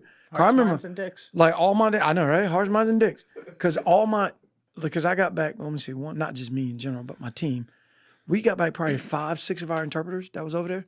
All they want to do is come to America, dude. Yeah. They want to get the fuck out of Afghanistan because they don't want to be there, dude. Because when they come to our base, dude, because these guys like Haruna, dude. I fought with Haruna, JR, Ranger. I fought with these guys 10 years straight, dude. 10 years straight. Yeah, dude. Every deployment, I get my damn Afghan phone and call them. Hey, be in country in a month. Roger that. Where you coming? I said, I'll let you know when I get there. Be there. I get to Kandahar, I'm in Kandahar. Dude, they in Kandahar that next day, bro. Yeah. All you do is hand them the gun, hand them the body armor, we go to work, man. Because you trust those guys. So guys like that have been around SF guys or been around Americans for the last 2 decades, they've seen the better half. That's right. Dude, we buy those guys a fucking computer out of the PX. Hey, man, here's your computer. Here's your fucking internet card, whatever. And guess what? Those guys looking at the same shit we're looking at. They're seeing that there's a better fucking world out there, and it's not this. And so they're like, man, I'm getting my family the fuck out of here. Yeah, tells you a lot. It says a lot. You know what I mean? Right there, it says a lot, dude. And it's like, hey, you know, just like I tell people all the time, dude, we can fix Mexico. We can fix all those places if you want to. Just like the border problem. I can fix a border problem in probably a year. How would you fix that? How? Yeah. I'd make Mexico rich. If they put Johnny and Glenn in charge tomorrow, dude, the first thing I'd do, I was go to Mexico. I'm dead serious. Free money. Free motherfucking money. But I would make them rich. I tell you about, I would make their kids rich. I'll make their kids rich. So what I would do in Mexico, I would go there. I'll build state-of-the-art universities. I would take all of our things that we're exporting for other countries. All these T-shirts we get made in China and Tijuana. I'll build those factories right in Mexico. You're going to pay kids a good wage.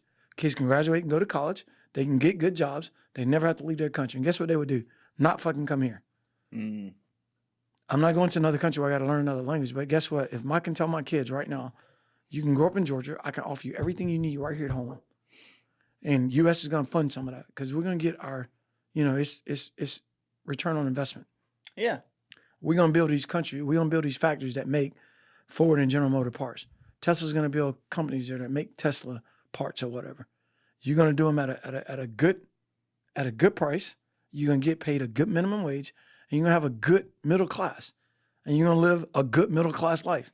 And your kids can go to college, and they don't have to work in the fields or do whatever. They can get a good middle class life, working a good work system, going to college, getting degrees, and working from there. Yeah. Why the fuck am I going to come do it in America? My own, and it's a good idea. The cynical part of me that wonders if that could even slightly even try to get off the ground if we did that is that the cartels. And I forgot the one thing I mentioned. I would get in bed with the cartel. That's the first thing I do. Oh, you get in bed with them? I would get in bed with them. Fuck yeah. And you want to know why I would get in bed with them? And for the cartel that's watching this, call me up. Why I would get in bed with the cartel is that I would tell Ed Calderon's like, no. No. So what I would tell the cartel is, check this out. We would do a meeting just like we're doing right now. Like we call them SUREs or key leader engagement in Afghanistan. Key leader engagement. Key leader engagement. I would do a key leader engagement. Bring me the head of the cartel. Check this out, dude. This is what we're gonna do. We know you own cross the border. I want you to own that. But what I don't want anymore, I don't want fentanyl coming into America. I don't want to come in killing our kids. So me and you going to get in bed right now. You're going to come up with a pharmaceutical. You're going to come up with a drug that's legal. A few drugs that's legal. That's not going to kill our kids, but it's going to give them their high or whatever. We're going to prove that. And you're going to be in charge of all that shit. That's your money, however you make it. Because what you're doing now, you're putting the cartel in charge of a drug that they can legally, not your legal organization. You don't have to do all the crime, not unless you choose to. But everybody out there that's buying your kilos of coke and cutting them down, you deal with them how you see fit. That's on you now. So now in the cartel, I feel like they'd be like, hey, look here, dude. We're making billions and billions and billions on top of $1 billion, and we're legit. Any motherfucker out there to take our product and cut it or try to cut it, we're going to handle that in-house. They're going to take care of that. So now you put them in a drum, whatever you want to do. Yeah. But put them in a drum. But now what it's like the cop in the town. Hey, I didn't say, hey, turn your, hey, look here, I'll be turning them in. Hey, look here, Julian, come to see you guys next week. Julian is cutting down if you got a fucking drug called YouTube. Julian been cutting your YouTube drug down. He's lacing that shit with fentanyl. They gonna deal with that, dude. They're gonna deal with that. And now you get in bed with him and be like, hey, dude, how do we make you guys legit? What are you guys looking to do? Because the cartel, even though it's drugs, it's a legit business, dude. It's legit. They making a shit ton of money. They make a fuck ton. I see what you're saying. Fuck ton of money. It's legit. So get in bed with them, dude, and say, all right, dude, how can we make things work for you? What are you bringing to the table to us? We know you got a shit ton of money. So this is what we can bring to the table for you. This is a classic like trade-off scenario we were It's talking a trade-off about. scenario, That's dude. You're looking at this so black and white. But I'm looking, yeah, it ain't no gray area, dude. We don't want you to feel like, because the cartel's smart, dude. Hey, Johnny Glenn, here's $20,000. Walk this shit across the border 100 miles past where the checkpoint is. Guess what checkpoints got to do? They got to go out, drive 100 miles, bring this person back. Now they got to in-process this person while I'm running my drugs across the border. That's right. How about, dude, let's come to a consensus. You can bring your girls across legal as fuck. Come up with illegal drugs you can bring across the border that we're going to approve. That we're going to say, all right, dude, that's not going to kill our kids. That's not going to, because at the end of the day, drugs ain't going to ever go away. People are going to figure out, people have been getting high since the sense of mankind. Yeah, I think you're right. So why not, let's figure this out where, hey, dude, I'm not saying I want my kids to do drugs, but they've already legalized weed, which I totally agree with weed over alcohol. But why not let's come up with something where, all right, dude, you can legally do this. All right, get some of these brainiacs that this right here is going to put you in this state. Let's figure out how we can do that. Even if you just stemmed like fentanyl or something like that. Just made it so, yeah, that'd be a start. Like, and now, people are, we're next to you. People are going to do coke. They're going to do it, dude. Like 24/7, that bro. would be more, and it's a moral question for a lot of people. But like, if your scenario played out, that would probably be the more realistic one than saying you're going to be in big pharma officially now, right? It might be like, all right, you're going to do coke. There's no fucking fentanyl coming. No. Yeah. And then meth. Look at meth. Like South Georgia, where I'm from. Because it's so cheap. Yeah.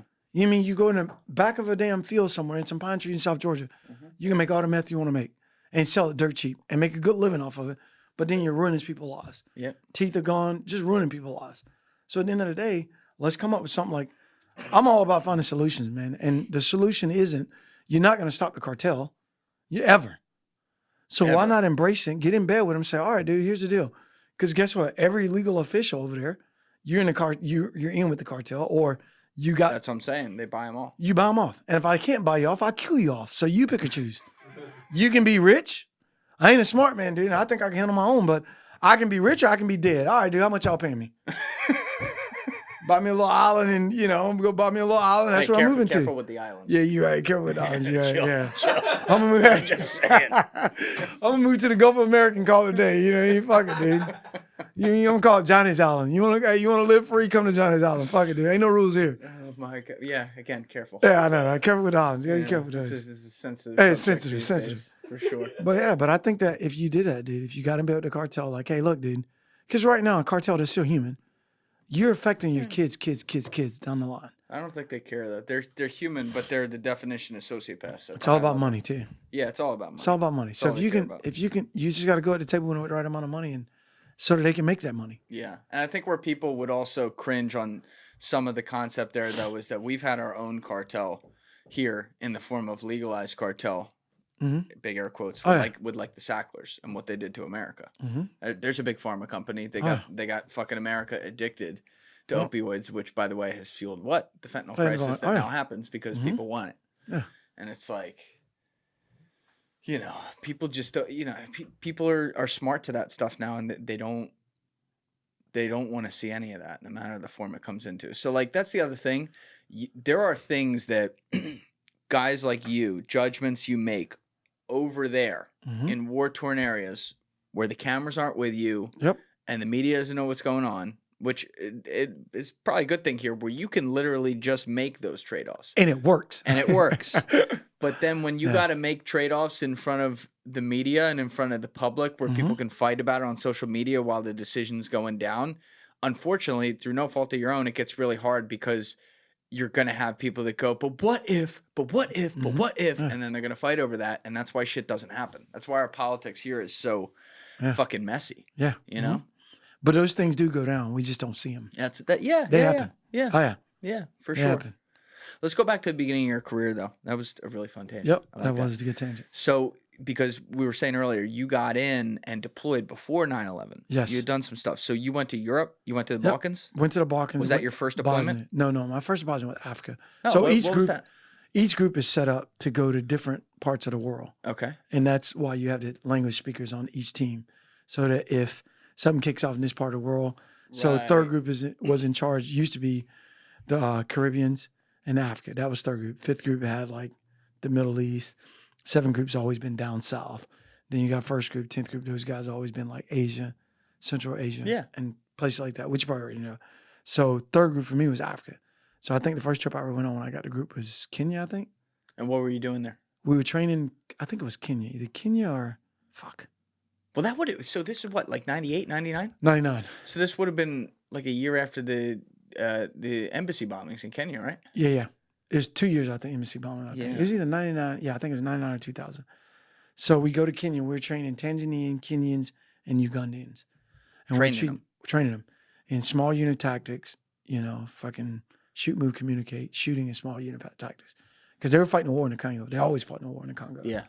And so it was pretty cool, man, going to training those guys. I'm new to the team, getting there, learning, and just seeing like when a Green Beret walks into a room, dude, and you're teaching people. It's amazing how, because one, your shit, you're teaching it, but they're actually getting ready to go use this shit in combat. You're like, holy shit, dude, they're in that room like this.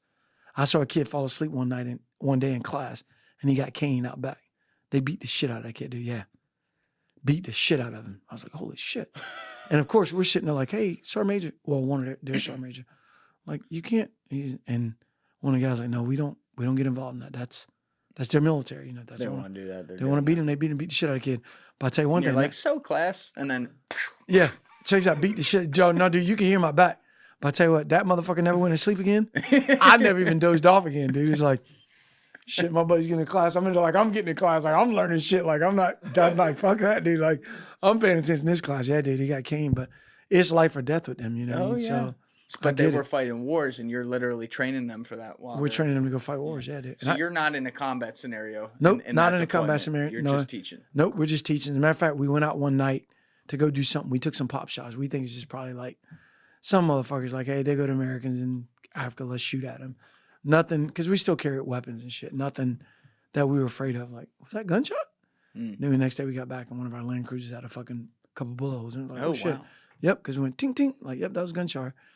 But not combat, you know what I mean? Come back, do our thing, and then September 11th hit, man. We was actually in Beta, Nevada. I remember like yesterday. We was in Beta, Nevada training Border Patrol guys on booby traps, small unit tactics, tracking. Troy Letier was teaching a tracking class, and we was teaching them something else. I can't remember. And I got him went for a run that morning, and we were out in the middle of fucking nowhere. I don't know if you've ever been to Beta, Nevada. There's nothing there. No. There's like in the middle of a town, casino. I've been to Las Vegas. Hotel. Well, if you drive on an Oscars, Las Vegas, you pass by the Bunny Ranch, because we stopped there. We just checked it out. We stopped there, checked it out. Checked it out. Yeah, just checked it out. Because we stopped midday. You want to go to midday, dude. That's like all the old women, like, they should call it a Geritol Ranch. But nighttime is when the happening's happening, you know what I mean? So we just stopped by, like, we never been to Bunny Ranch. I was like, hey, let's check this place out. But anyways, so we got to beat involved, nothing there. Little town, little small-ass town. They had a hotel that was set up like old school hotels, like you got the rooms, and it's just a ranch-style house, and the rooms are connected. So each one of us had a room like that. And it's just a big, long-ass style, ranch-style building. And I remember taking off running that morning, and when I came back, all the guys was sitting around this one room with the doors open. And all of our equipment was in these rooms, all the doors open. I'm like, what the fuck are they doing? So I walk around, I go, hey, what are y'all doing? And everybody's like, shut up, man, shut the fuck up, shut the fuck up. What time is it? It's right after the World Trade Center went down. I can remember exactly what time. So it's early in the morning. It's early in the morning out there. It's like 7 something. Yeah. Because I just got done running, and it's starting to get hot. And I remember everybody's running this little ass TV. The TV's like, it's like old school TVs. The hotel room's old, and they're all circling around this TV, dude. We're just staring at it. And I was like, so I'm looking over the guy's shoulder. I'm like, what the fuck? And I'm like, hey, is that real? And they're like, shut up, Johnny. I'm like, the fuck, dude? Because I just walked in. They're like, yeah, dude, we think it's real. Because at first we didn't think that shit was real. You didn't? No. We didn't think it was real. You see towers burning on national TV. We saw it on TV, national TV, and everybody's like, is this fucking real? Because it just hit us. We had just woke up. Guys like, dude, is that fucking real? We were all like, is that real? And then, you had the boys coming up. Twin Towers just got Now another plane is going to the building. We're like, oh shit, that's real. And then a sat phone ring. I won't ever forget it. Oh, so wait, you saw the second plane come in? Yeah, we were You were sitting there when watching the it. first one was burning. Yep, when the first one was burning. And then you see that second And then the plane second hit. one's coming in. I just walked in the room. I was You remember like, that holy moment? shit. Yeah. Oh, yeah. Oh, yeah. Remember like yesterday, I was like, oh, shit. Under attack. Under attack. We're like, oh, shit, dude. Like, fuck. And then about maybe a minute, 2 minutes after that, maybe 5, the sat phone rang. I remember everybody just turned and looked at it. We just looked at it like, and we watched the news and looked at it. And then one of the guys was like, answer the fucking phone. I remember I grabbed it. I was like, ODA 382, Sergeant Glenn speaking. I'm sure, ma'am. And his commander, he's like, hey, where's da-da-da? And I was like, right here. I passed the phone off to the commander, or our team leader at the time. And he's like, Roger, sir. Roger, sir. Roger, sir. All we heard was, Roger, sir. Roger, sir. Roger, sir. Packing out. Roger that, sir. Click. Hung the phone up. We packed all our shit up, dude. Drove to Nellis. And within a couple hours, we were on a flight flying back to Fort Bragg. Whoa. Yep. Landing at Bragg. We landed in Delaware first. Where the fuck that base is called? Dover? Dover. Yeah, we landed in Dover first. You always get stuck in Dover. Yeah. There's nothing fucking there. We got landed in Dover. Now everybody's, trying to make phone calls. We're trying to figure out what the fuck's going on. Then we got back to Bragg, man. Once we got back to Bragg, that next day, I think we had a briefing and like, hey guys, this shit's real. And then the group commander, third group commander, he was on his way, I guess, to DC. Yeah. To figure out what was going on, get the Yeah. policy and all that shit. And then it was just sit around, wait, pack shit up, go on the ranges, zeroing your guns, just getting ready. Because now balloons up, dude. It's like, hey, we're going to fucking combat. Back for a second, though, to when it's going down and you're on the TV and you're in that room and that call's coming in. Obviously, like, that's one of the first things I can really remember in my life. I was like 7 years old or something. And I remember how surreal that was, but it was, I'm not in the military. I'm just a kid, but I could see this as evil. And you could see that life was changing right there. You, though, are about to now be in the middle of shit. You've been in this kind of like peacetime-ish type thing, at least as it pertains to America. And suddenly you see we're under attack on our own turf right here. Is there a moment there while you're still in the room where like, I don't know, time stops and reality sets in? Or was it just a blur? I think time stopped and reality set in. I'll ask you guys on the team this, when that fucking phone rang. Because when I first saw it, we all thought like, nah, dude, that shit can't be real, is it? You know what I mean? You see the captions on the TV, you're like, what the fuck? Yeah. Because we're America, you know what I mean? Like, what the hell? But when that fucking phone rang, it was like when you watch a movie and then you get the noise and everybody like, oh shit, we all snap back to reality. Like, because when that thing rang, you knew something was going down. Like, something's like the real. red line. It's like the red line, dude. You're like, oh shit. Like, and it's just, and it makes a funny noise when it rings. Like, everybody just looked at it, dude. We were all like, that's for me when, oh shit, dude, this is real. Did you know who it was right away? Yeah, we knew it was. You knew it was Oh yeah, we knew exactly what it was. We knew it was a group commander. So had you guys looked prior to 9/11? Had you guys been read in on stuff about Al Qaeda or dealt with them? Yeah, in any way? we had talked about. You had heard the stories about Al Qaeda, this, that, and the other, and in the Mujahideen era. Never thought they would pull off something like this. I mean, this is America, and you're driving planes into the, into America in the World Trade Center, dude. That's huge. Yeah. That's some shit we would plan. Not a third world country, Yeah. So, but we still wasn't sure, you know what I mean? Like, all right. And of course, we were, I think at that point, a lot of Americans died. And it's like, hey, we're getting retribution right fucking now. Find me somebody to go punch in the face. Right. It's like if somebody go hit your sister in the face. Some dude go hit your sister, you're going to whoop somebody's ass. Yep. It doesn't matter who, when, what, where, why, I'm going to find somebody. If you fit the description, if you're close to the description, you getting your ass whipped. So at that point, dude, anything they told us, they could have told us it was the fucking nuns in South Carolina. We'd have been like, all right, we're going to whoop somebody's ass. You know what I mean? Like, they getting it. Yeah. So that same day you're shipping in Nellis and they ship you to Dover. Then we all within the same day. Same day. Shipped into Dover and then from Dover straight back to Fort Bragg. You guys talking to each other on the plane? Oh, yeah, dude. We're like, hey, man, what do you think's going to happen? What do you think? What do you think this? What do you think about that? And we're all just like, oh, fuck, dude, who knows, man? At first we're like, hey, you think any of them are in New York? Because we were like, hey, if they can get planes in New York, maybe they invade it. Oh, yeah. Which they could have at the time. Yeah. Well, they did, and so they had cells all over the place. Oh, yeah, people they had cells supporting the everywhere. operation. Oh, yeah. Yeah. It's crazy. Yeah. It's like. But I hate to say it, but we kind of needed that too, though. You think we needed it? September 11th. Because all those cells that was operating, if we didn't have the September 11th, can you imagine? This is me talking. And I hate to say it, but can you imagine if those cells, if you can coordinate two planes flying in America in World Trade Center, can you imagine how many cells they could have built in America, which was a lot already, but can you imagine how many cells they could have built and then just did one initiation? Like you initiate an ambush, we initiate with the machine gun, that's the most casualty producing weapon, or we initiate with a claymore, or whatever the case may be. But can you imagine if they initiated with something like, because the one thing that terrorists got that we don't have is time. They have time. Can you imagine if there was 10 cells per state in America? That's 50 states. That's what, 500 cells. 500 cells. And you pick some of the most predominant targets that you're going to hit. All at once. All at simultaneously. That scares me way more than a plane going into a building, dude. Because now if you did that, what you would do is you think about it, and if you did it right, what you would do is not only would you start fighting, you would kill a lot of people, but you would start inner fighting. Like you down in South Georgia now. You know, I'm South Georgia, dude. Like, you know, we bleed red down there. And we don't fuck around down in South Georgia.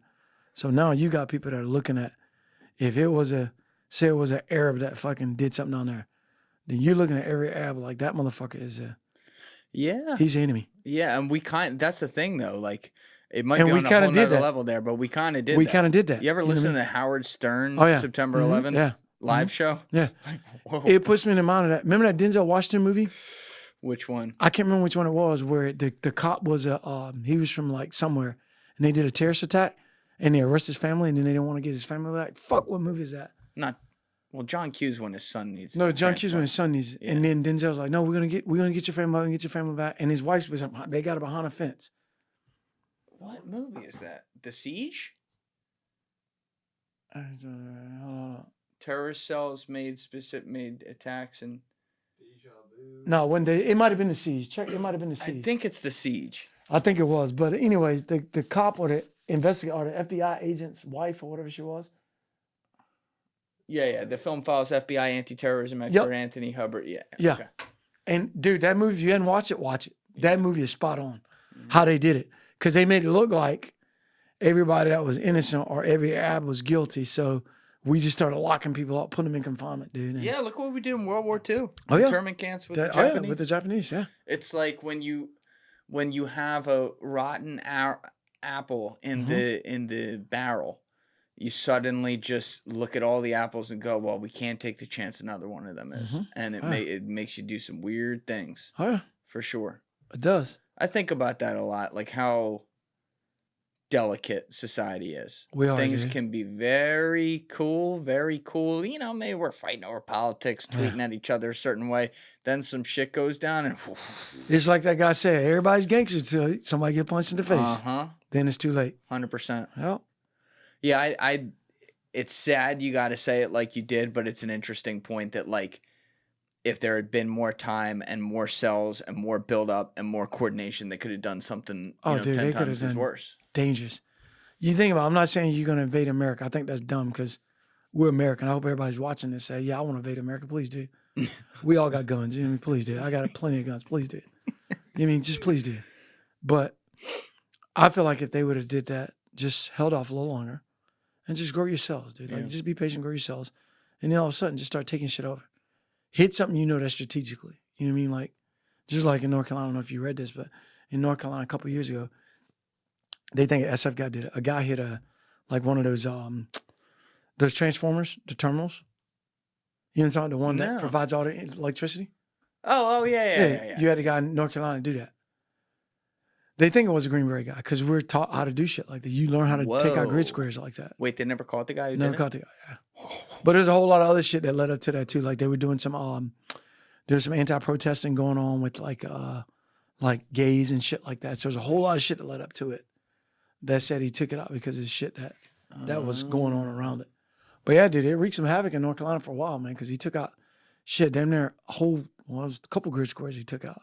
It didn't hurt it hurt people out like on life support, shit like that, because it fucked with hospitals. But can you imagine if terrorists, if best terrorists would have been like, hey, let's actually plot this shit out. Right. You know, and then you start looking at reactions. Because this is going to be the reaction time. Now I'm going to plan for that. Now I'm going to plan for this. You know, You want to talk about? I talked about this when I had Sean Ryan in here a couple years ago. Something we were both passionate about. But like, if you were able to do a mass scale attack on the power grid and shut that bitch down for a week or something, you're talking. Forget the fact that casualties. Exactly. The casualties would be an insane number, but you want to see how fast people fucking turn in on each other. Chaos. It's like the Purge. It would. It'd be mass chaos. I just wonder, like,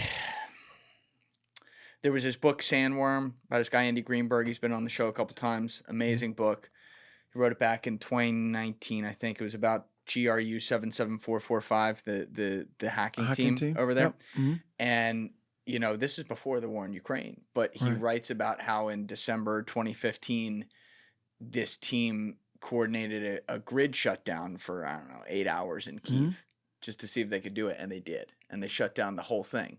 And exactly, I gotta read that. Like we laugh about it because it's like, yeah, of course, like this is possible. But the fact that they had that power back then to do that, and that's all due respect to Russia. That's Russia. That's not even China. You know, or something else like that. And here we are in 2025, and no one thinks about this here is interesting.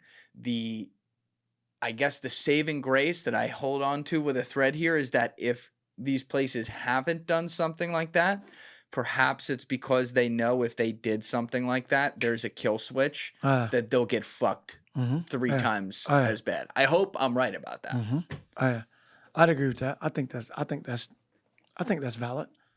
I would say if somebody shut down our grids like that, dude, it would be, you shut down our grids, okay, watch this shit. Yeah. I mean, yeah. But we got Gentax. Is that what they call Gentax? Them generators? Gentax? I don't know. You know the orange and gray ones? No. Genrax. Genrax? Is that what they're called? Are you making this up right now? No. Google it. Just Google home I would generators. go with it if home you generators. did. Home generator. I think it's called Gentax. Oh, home Genrax. generators. Yeah, home generators. Yeah, We got those. That's what people think. Right there. Yeah. Right there. The orange right there. Generac. Just a smooth $20,000. Yeah, that's what people think. That's all people think about. If the grid shuts down, I got my Generac. Yeah, get that out of the back, Alessi. We got that line That's how we think, though, dude. That's how people think. That's how they think. That's how we think. I see them going in my neighborhood. I wish all the I time. had those pockets. That'd be nice. Yeah, I know, right? Hey, you know, I'm coming. I'm broke, so I went to Harbor Freight. I got like a $400 one. You know what I mean? Fuck, I got a fridge. You got something. I got something. You got something. I can run the fridge. That's about it. Shit. And you got some skills, some life preserving skills that a lot of people don't have. Dude, me and I tell people all the time, my ex always said I brainwash my kids, but we can survive. I can promise you that. I believe that. Oh yeah. Yeah. I feel like I'm gonna learn next week. Oh yeah. I'm coming. Oh yeah, we gonna learn some shit.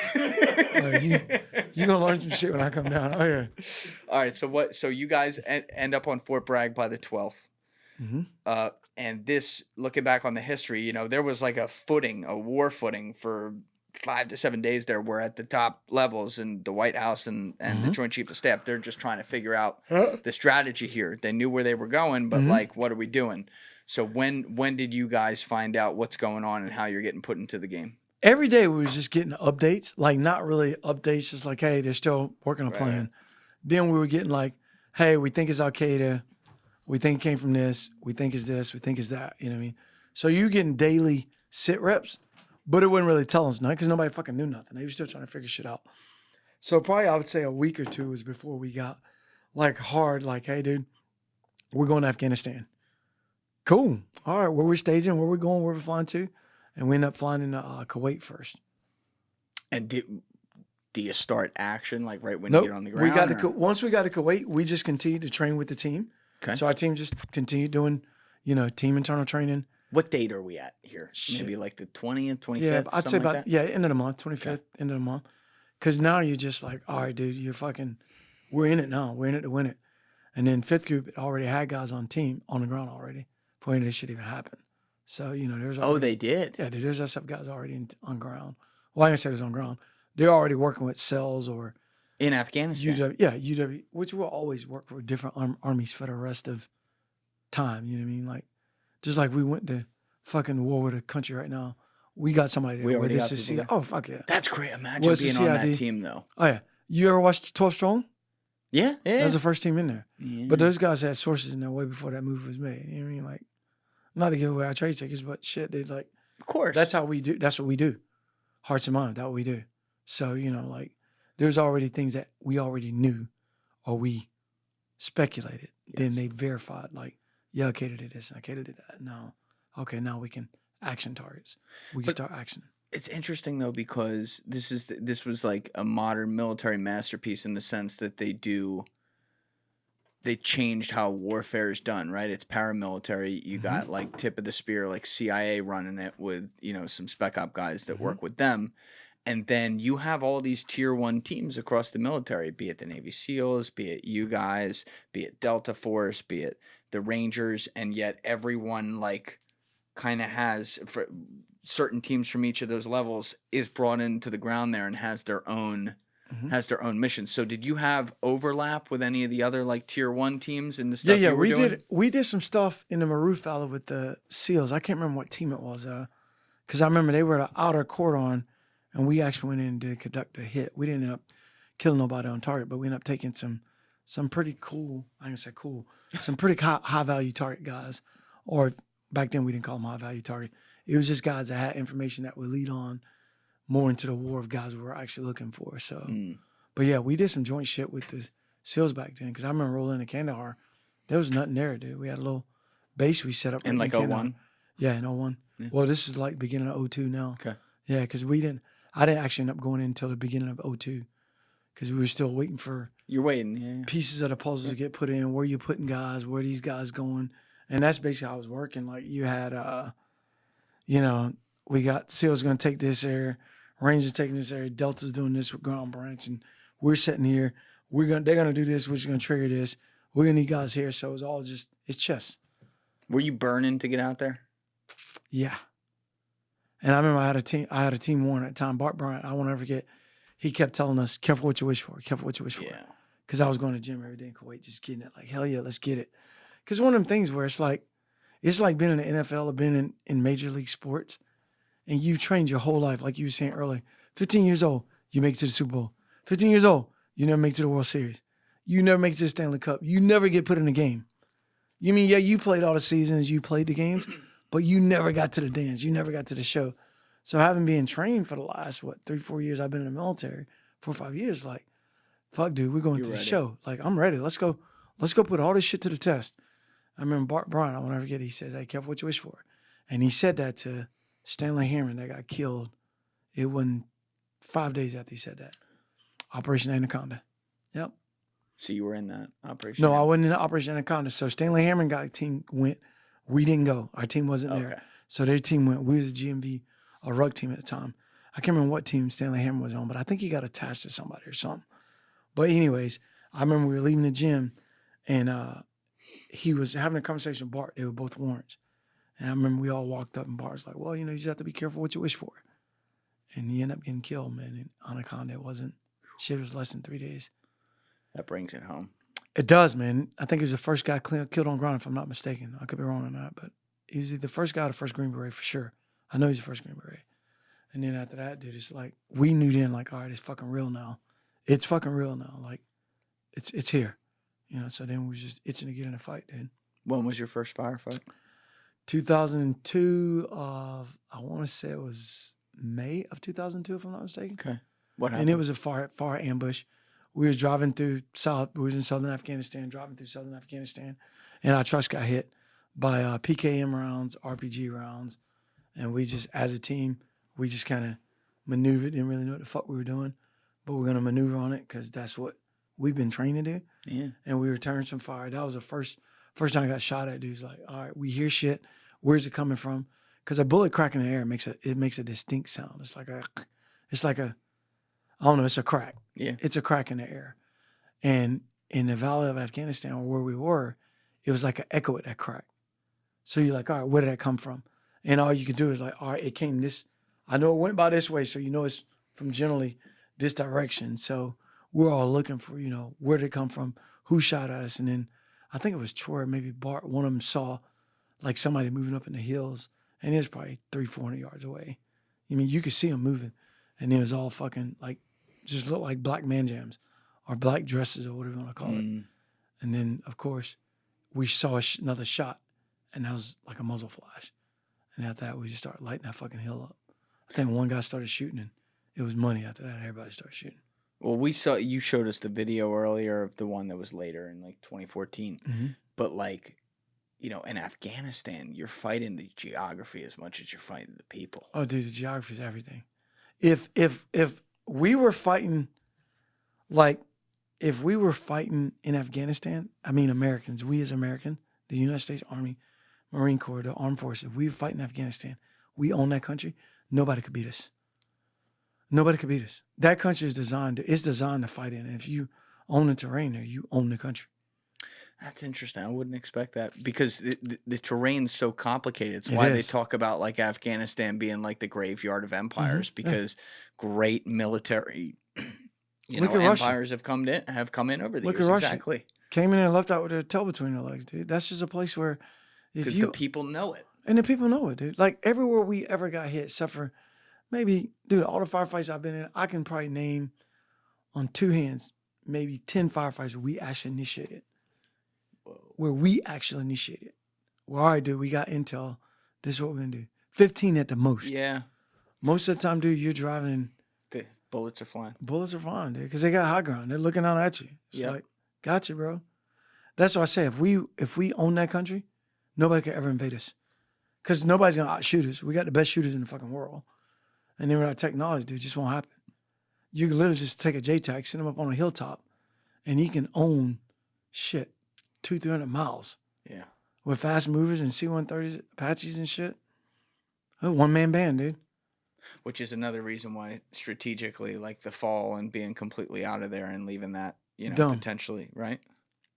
I think. Yeah. Nothing else. You keep a unit there that you can rotate in and out, and then you make it a staging area if we need it. Yeah. All right, let's take a quick break. Let's get you some lunch. We got all day here. Let's do it. But this is great so far. We'll be right back. Let's get it. All right, we're back. Before we move on, I've been looking at this all day, and Alessia just said something too. What is going on with the hat, by the way? Maybe you can take this off and show this to everyone. Oh, that's a good luck hat right there, brother. Hold on, look at that. That's not a hat. That's a. Look at that. I don't know what to call that. That's a hat. Matter of fact, you know anybody make them, and I'm trying to start me a hat company. And just call them distressed hats. Distressed hats. WJMFG hats. There's nothing like what'd you do to that thing? Put it through a fucking rag saw? No, just wear and tear, brother. Just wear. How long have you had that? 14 years. I can tell. December will be 14 years. I've ridden some hats into. I love how he knows the exact date. I've ridden some hats into the ground before. I've never done anything remotely. Yeah, it's getting there. Yeah, like do people all the comment time? on that? All the time. They're like, "Hey, why do you wear that hat?" I'm like, "It's a good hat." You're on the plane. You're like perfectly dressed, and they look at that. They're like, "What? What the hell happened?" Wait a minute. Wait a minute. What happened? I was in a firefight with this hat on. You were in a firefight with this hat on. I've been in a few firefights with this hat. This is not my favorite hat. I can't even wear it. It shreds. But this one I've had for 14 years. There's one that's worse than that? Oh, yeah. That one I got left? No, that one I got my nickname over. It was actually a third group hat. It's got the third group flash on it. Can we see it anymore? It's just thread. You can see it. You can make out it's a hat. But I had that thing for shit. I don't know, probably about 15, 16 years. Wow. Yeah. And you got your nickname from that hat? Yep. We were in a firefight. I was telling them I was running, and it blew off my head. We've been in a firefight all fucking day, dude. I was white as snow, just dehydrated. Yeah. And I turned around to go get my hat. And when I turned around and pick up my hat, I bent over, and all the blood went to my head. And I stood up. I don't know if you've ever been like totally dehydrated. Oh, yeah. Well, I stood up. Everything was moving. The ground was moving. Earth was moving. Excuse me. I was like, holy shit. And I look up. I remember I put my gun up. I took a shot. And I turned around and looked at the trucks. And I was like, I'm just going to walk back to the trucks. My mind was telling me to run, but my body would not run. So I literally just started walking towards the truck.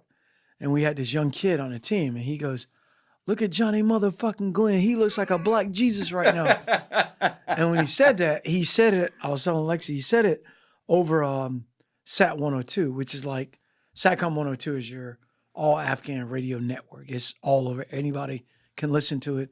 Anybody can hear it. It's SATCOM. Well, he thought he was on our Team Freak when he said it. And when he said it, I was telling him, anytime you get in a firefight in Afghanistan, you would sit by the radio. Like, hey, where they at? Somebody's plotting on the map. Someone's like, hey, dude, they're only 10 clicks from here. So you're trying to go get in that fight if they're close enough. Yeah. So all the SF teams knew we were in a firefight and they heard it.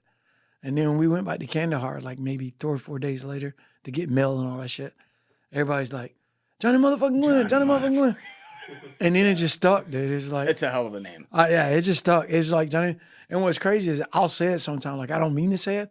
They're like, "What's your name?" I'm like, "That's Johnny." I'm like, "That's Johnny." Depending on where I'm at. But now All right, Samuel L. Jackson, sit down. I know. And my buddy got this wallet made. It says "bad motherfucker" on it. I was like, "Hey, let me get that." He's like, "Nah."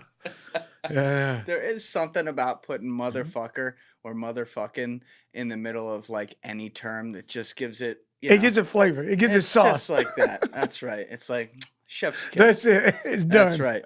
It's like if Samuel L. Jackson had said, you know, we got to get these goddamn snakes off this plane. No one's watching that movie. Yeah. But if he goes, we got to get these motherfucking snakes off this motherfucking plane. People are like, that sounds like the worst movie ever, but I'm going. I'm there. I'm watching it. I'm watching it. Hell yeah. Yeah, there's something about it. That word motherfuckers. All right. So we left off. You had said you had your first firefight in May 2002. Yep. And what was that like? How long was the firefight, first of all?